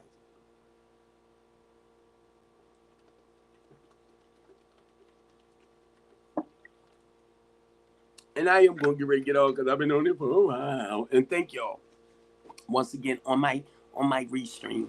But look, because I thought about Michael Jackson when I said that, right? His nose. Right? I was looking at him one day. And for some reason, I started paying a lot of attention to the nose. And I was trying to see, was it a clip-on?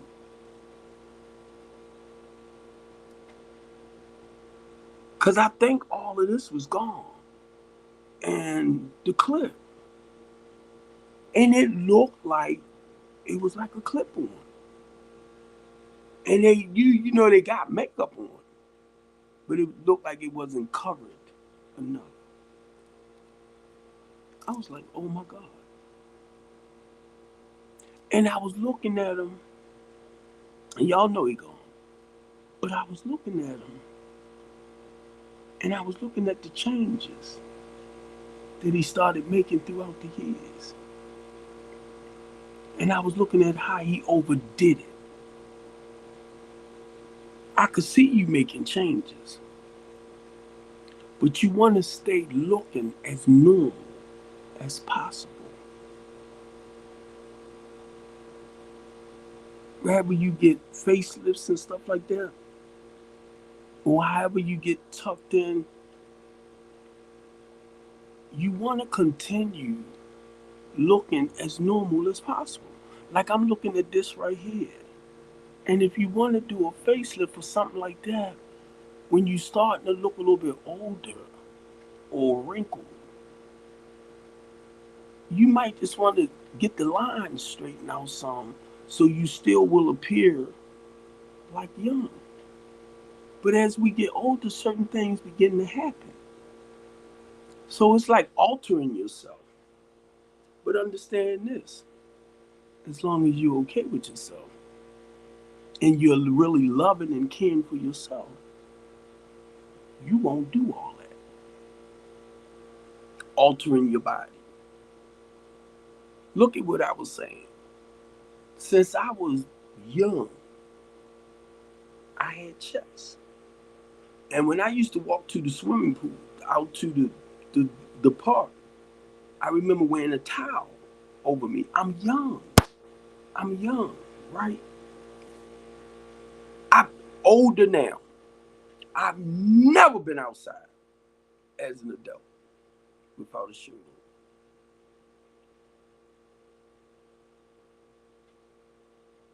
And if y'all watch some of my pictures, you know I'm in my shirt, and it fits me like this. So my chest ain't as big as they used to be, but they can be. I was getting ready to do this, right? They can be kind of tight. You get me? So that's why I ended up getting that thing. So if I don't do no more than like maybe 20, press until I'm able to work my way into doing more. So I'll start out with maybe 10, and I'll do it. Or if I start out with 5, until I'm able to go past it a little bit more. But see, this is where I'm at with it now. I mean, the consistency.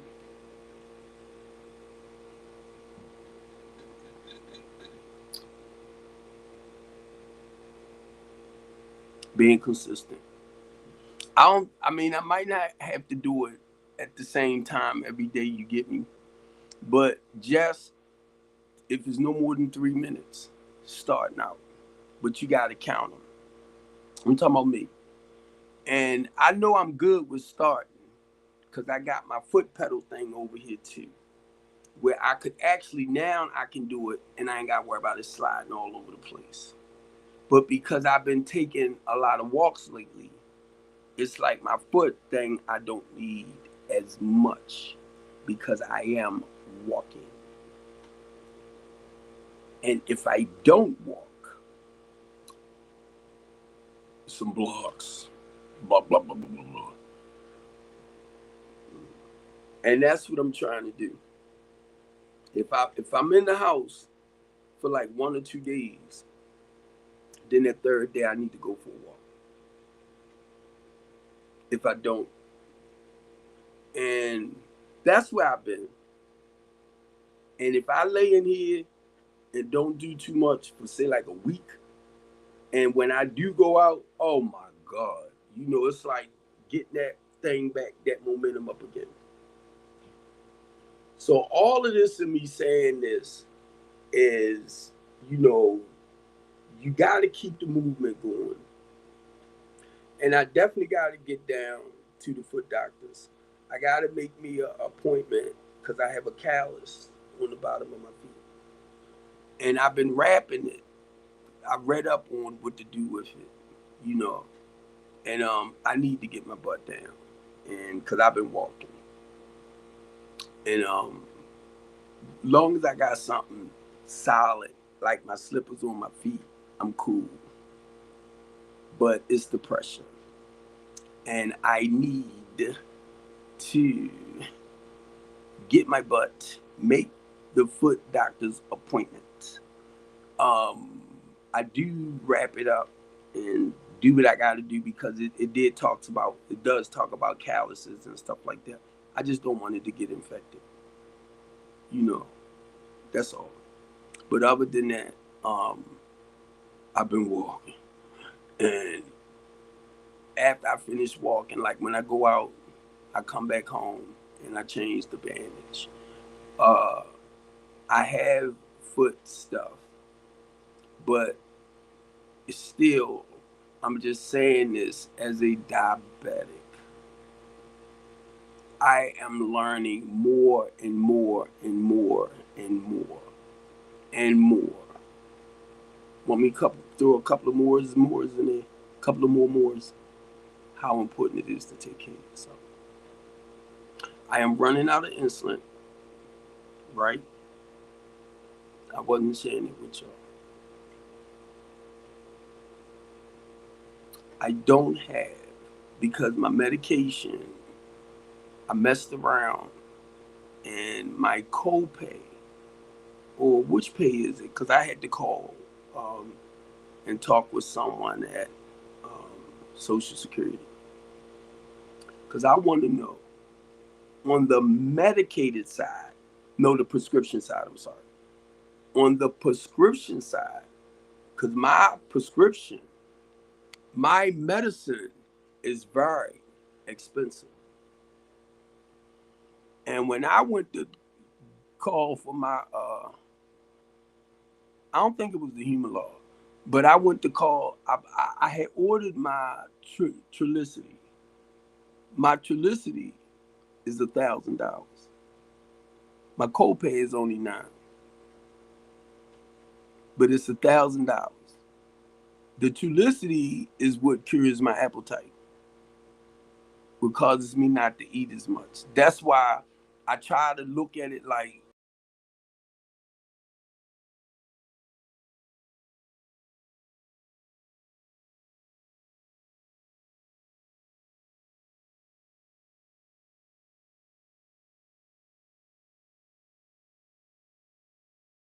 let me see, yep, almost 4 hours, and it's running low. So it clicked itself off to click back on.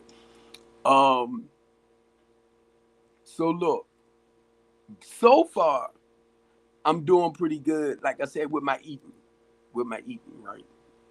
So far I'm doing good, but still the Trulicity, right? Like I said, it cures basically my appetite.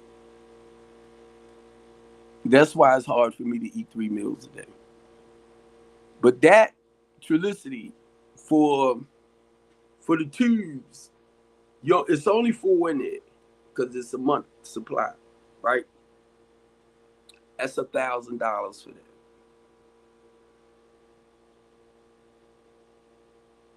My regular insulin, which I got 1 tube left.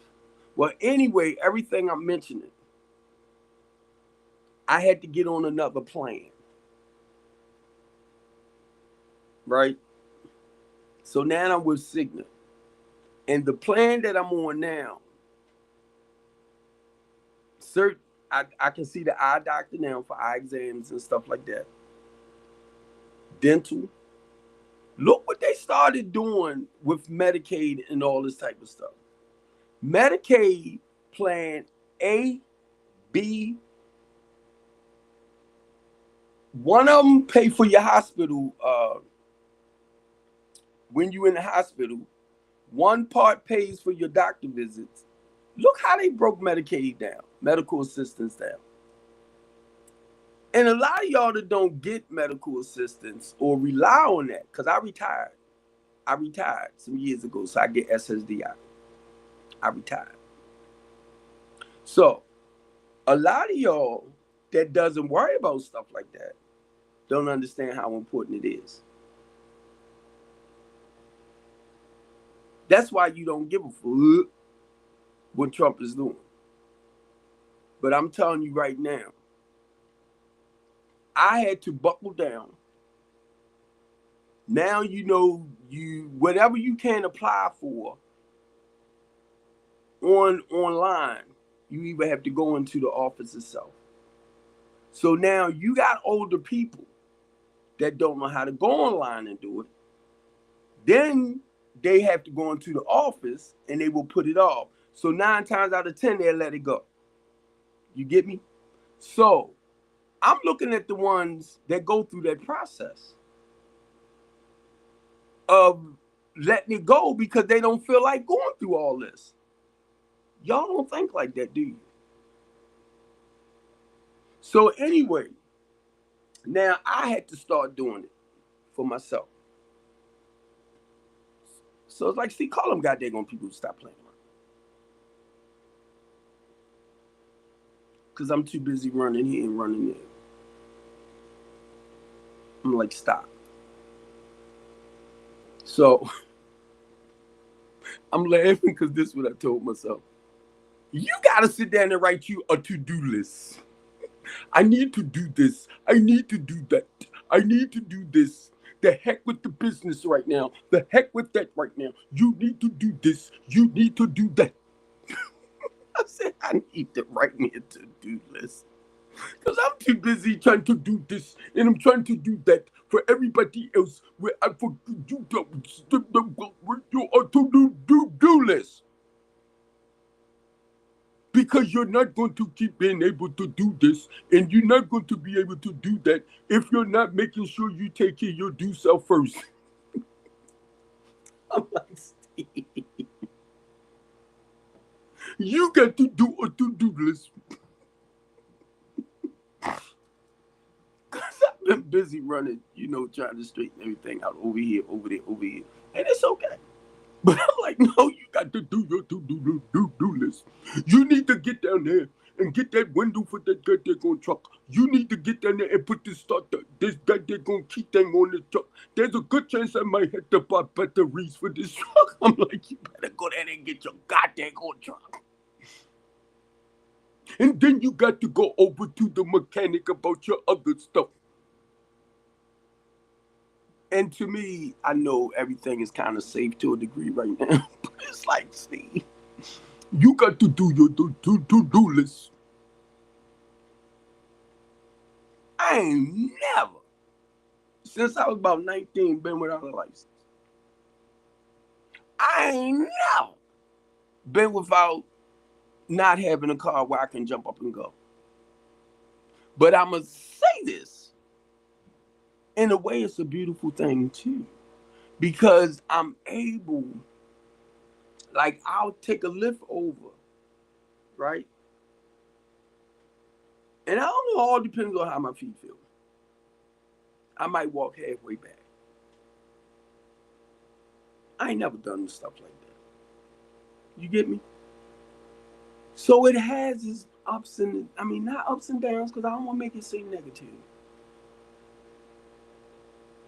I've never, as I can remember,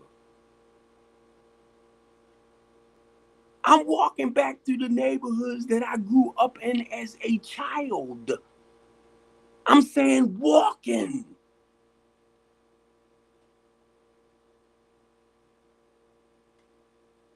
Back down memory lane. I don't even know what bus to catch to come back to the house.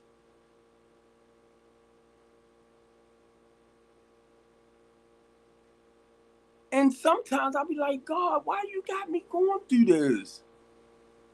I'm used to driving. This is new for me. I can't even understand why. I can't even explain why. But I guarantee you, somebody been through what I'm going through and can actually tell me why. Because they on the other side of it. And could hear my story right now. And probably could sit back and say, Steve, that's what you going through this because of that, because of this, because of that. Because I can't, because you somebody been there.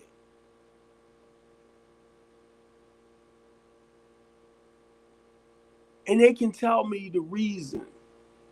Because God took them through it. You get me? And they can tell me the reason why I'm going through it. What he want me to see, why he's letting me see it. I'm like, okay, thank you. Since you already been through whatever, you know where them buildings at? Where they had the group homes when I was a little kid, and I remember the group homes around it, and them buildings still sitting there, but they are vacant. Can you tell God I want one of those buildings to put my people in?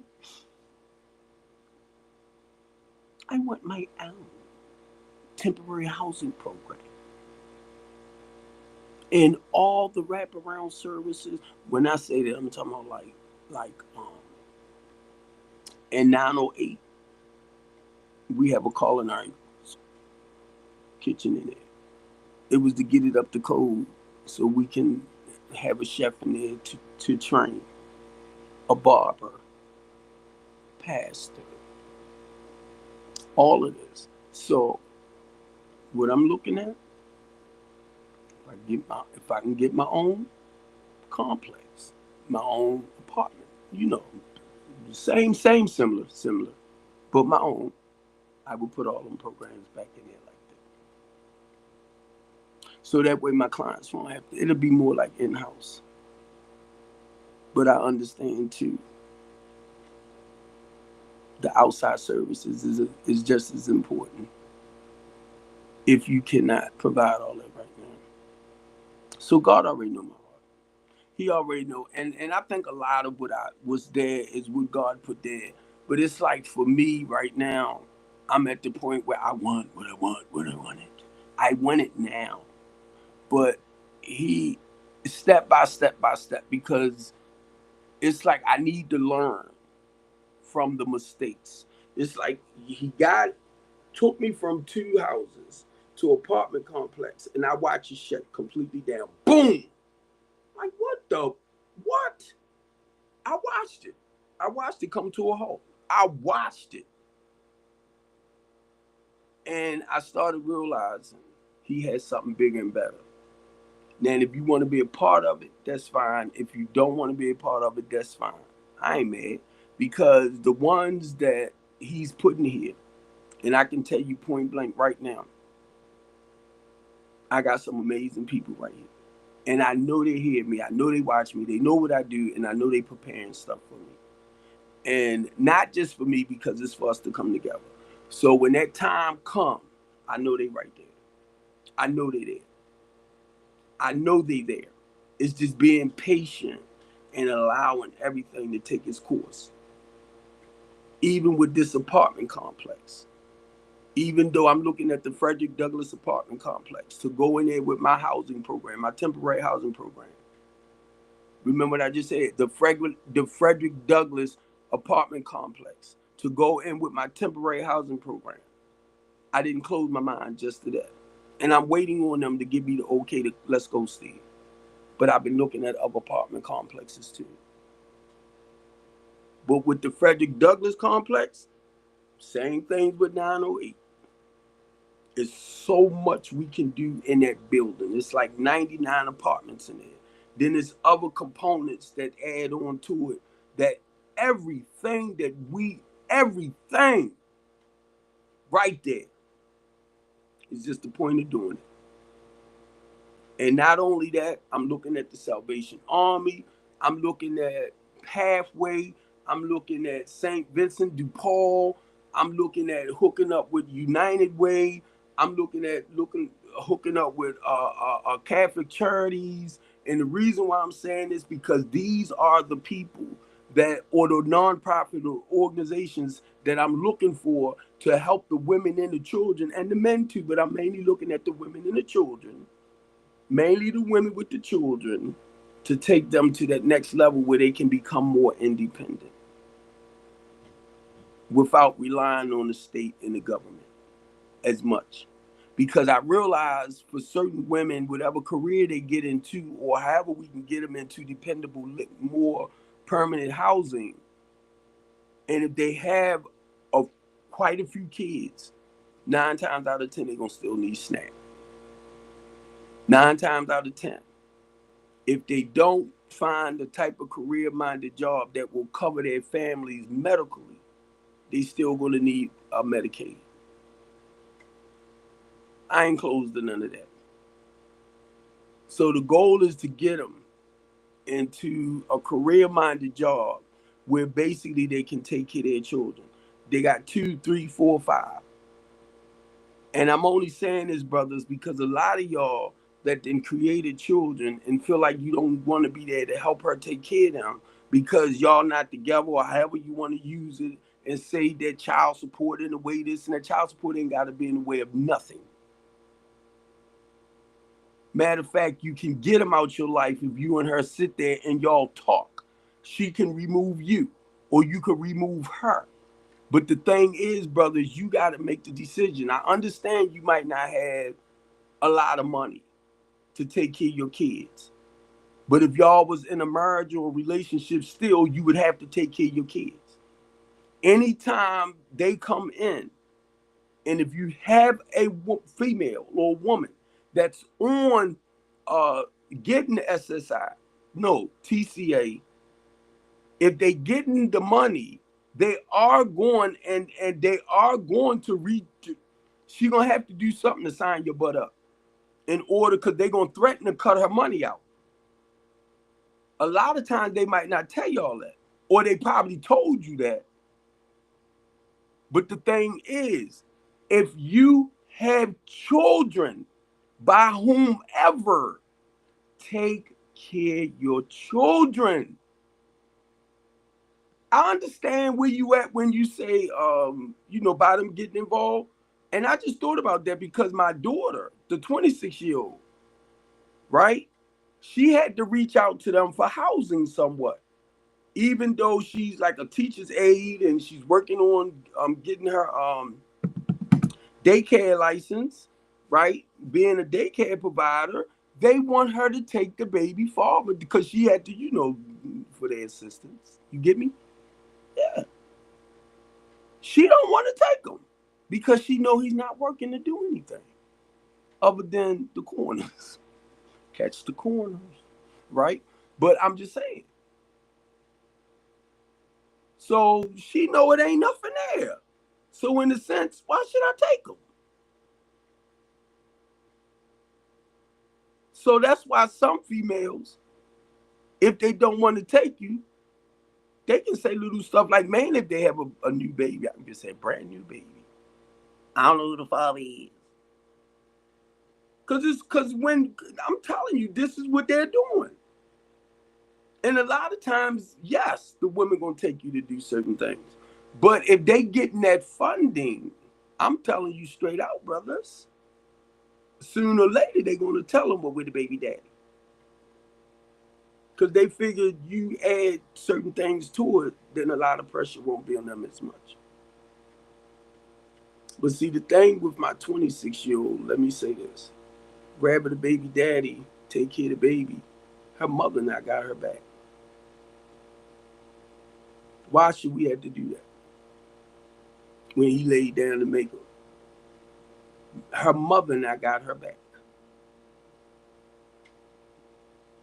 And that's sad. And I'm going to do this what mama did to me. Hey, what's up? My mom taught me that men take care of their responsibilities. So women, if you have a son that's out there slinging wingy dingy and you're not encouraging him, mainly if that woman end up, having a baby, but if you're not teaching them or encouraging them how to be responsible, that's your damn fault. That's your fault. Don't get mad at her because your son is 48 years old, still living in your damn basement, and don't have to worry about nothing because you cooking him breakfast, lunch, and dinner. He just going out getting his dingling off and then coming back home telling, I'm a man, ma. Ma, can you give me $3 to go to get a snowball? And you give it to him. But you mad at the girl because she won't babyfy him like you do. Yeah, I bet you some of y'all over there that's going to see this message telling me, yeah, when I see Mr. Steve, I'm going to punch him in his mouth. Come and punch me in my mouth. I'm going to dial 911 on you. And then I'm going to scream like a white woman. This girl hit me. Who? This girl. This is Kern. Send a white. I'm so dumb. I'm so dumb.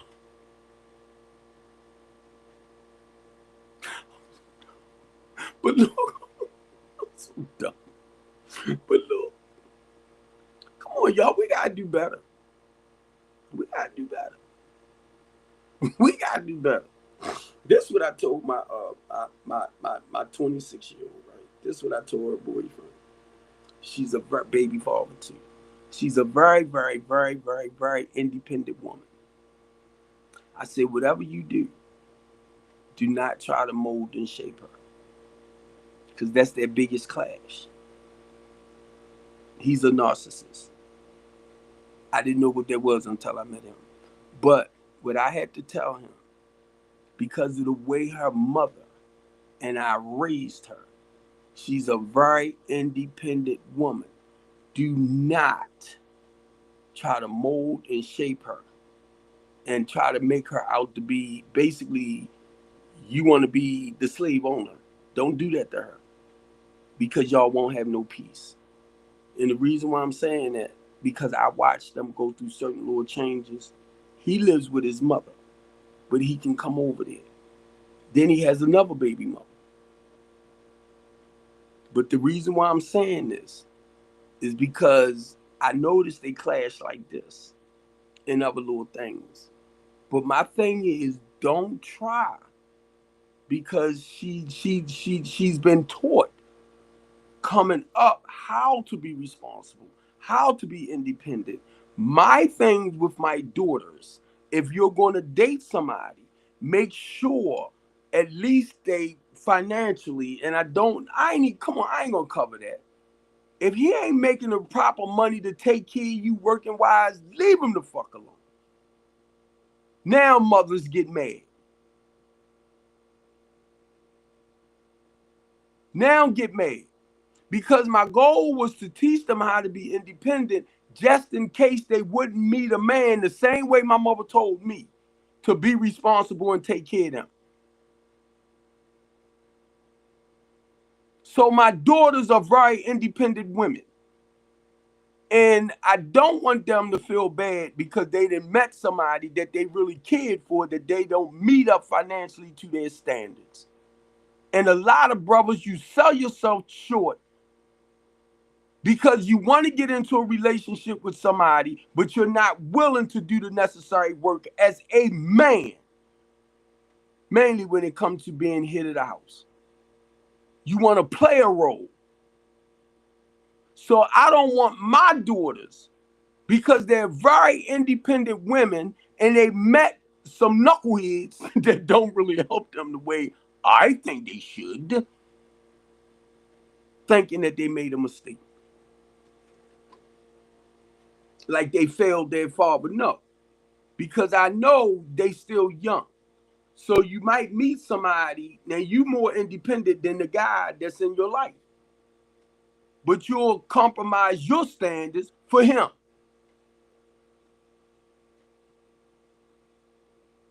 I just don't want my daughters to get lost like that. They are very independent women. The three oldest ones have their own place. My 24-year-old still with her mother because her whole goal is to go to college and everything. And she's going to the one now, the University of Maryland, so she can go home and go to school. She don't have to go and stay on the campus like she did earlier. She already got herself designed out.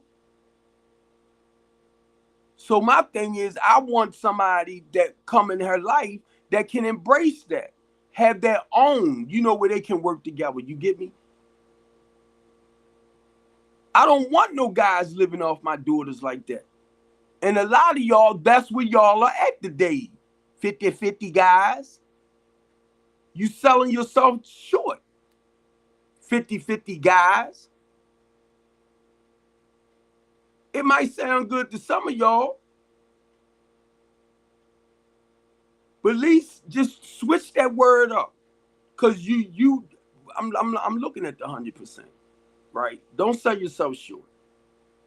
Even if you cannot cover, right?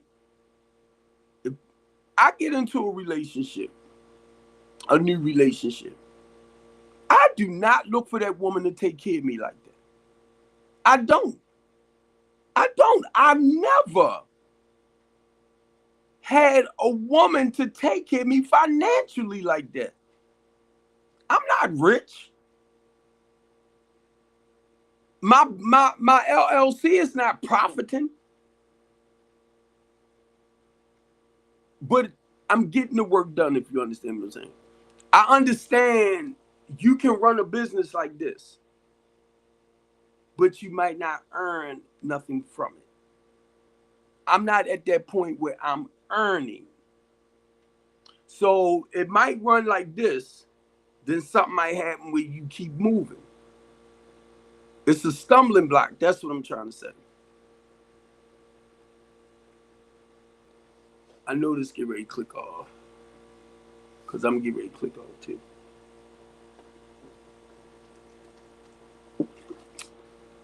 So I'm only saying this, right, family? I love y'all. I'm gonna get ready to work my way over to Penn North.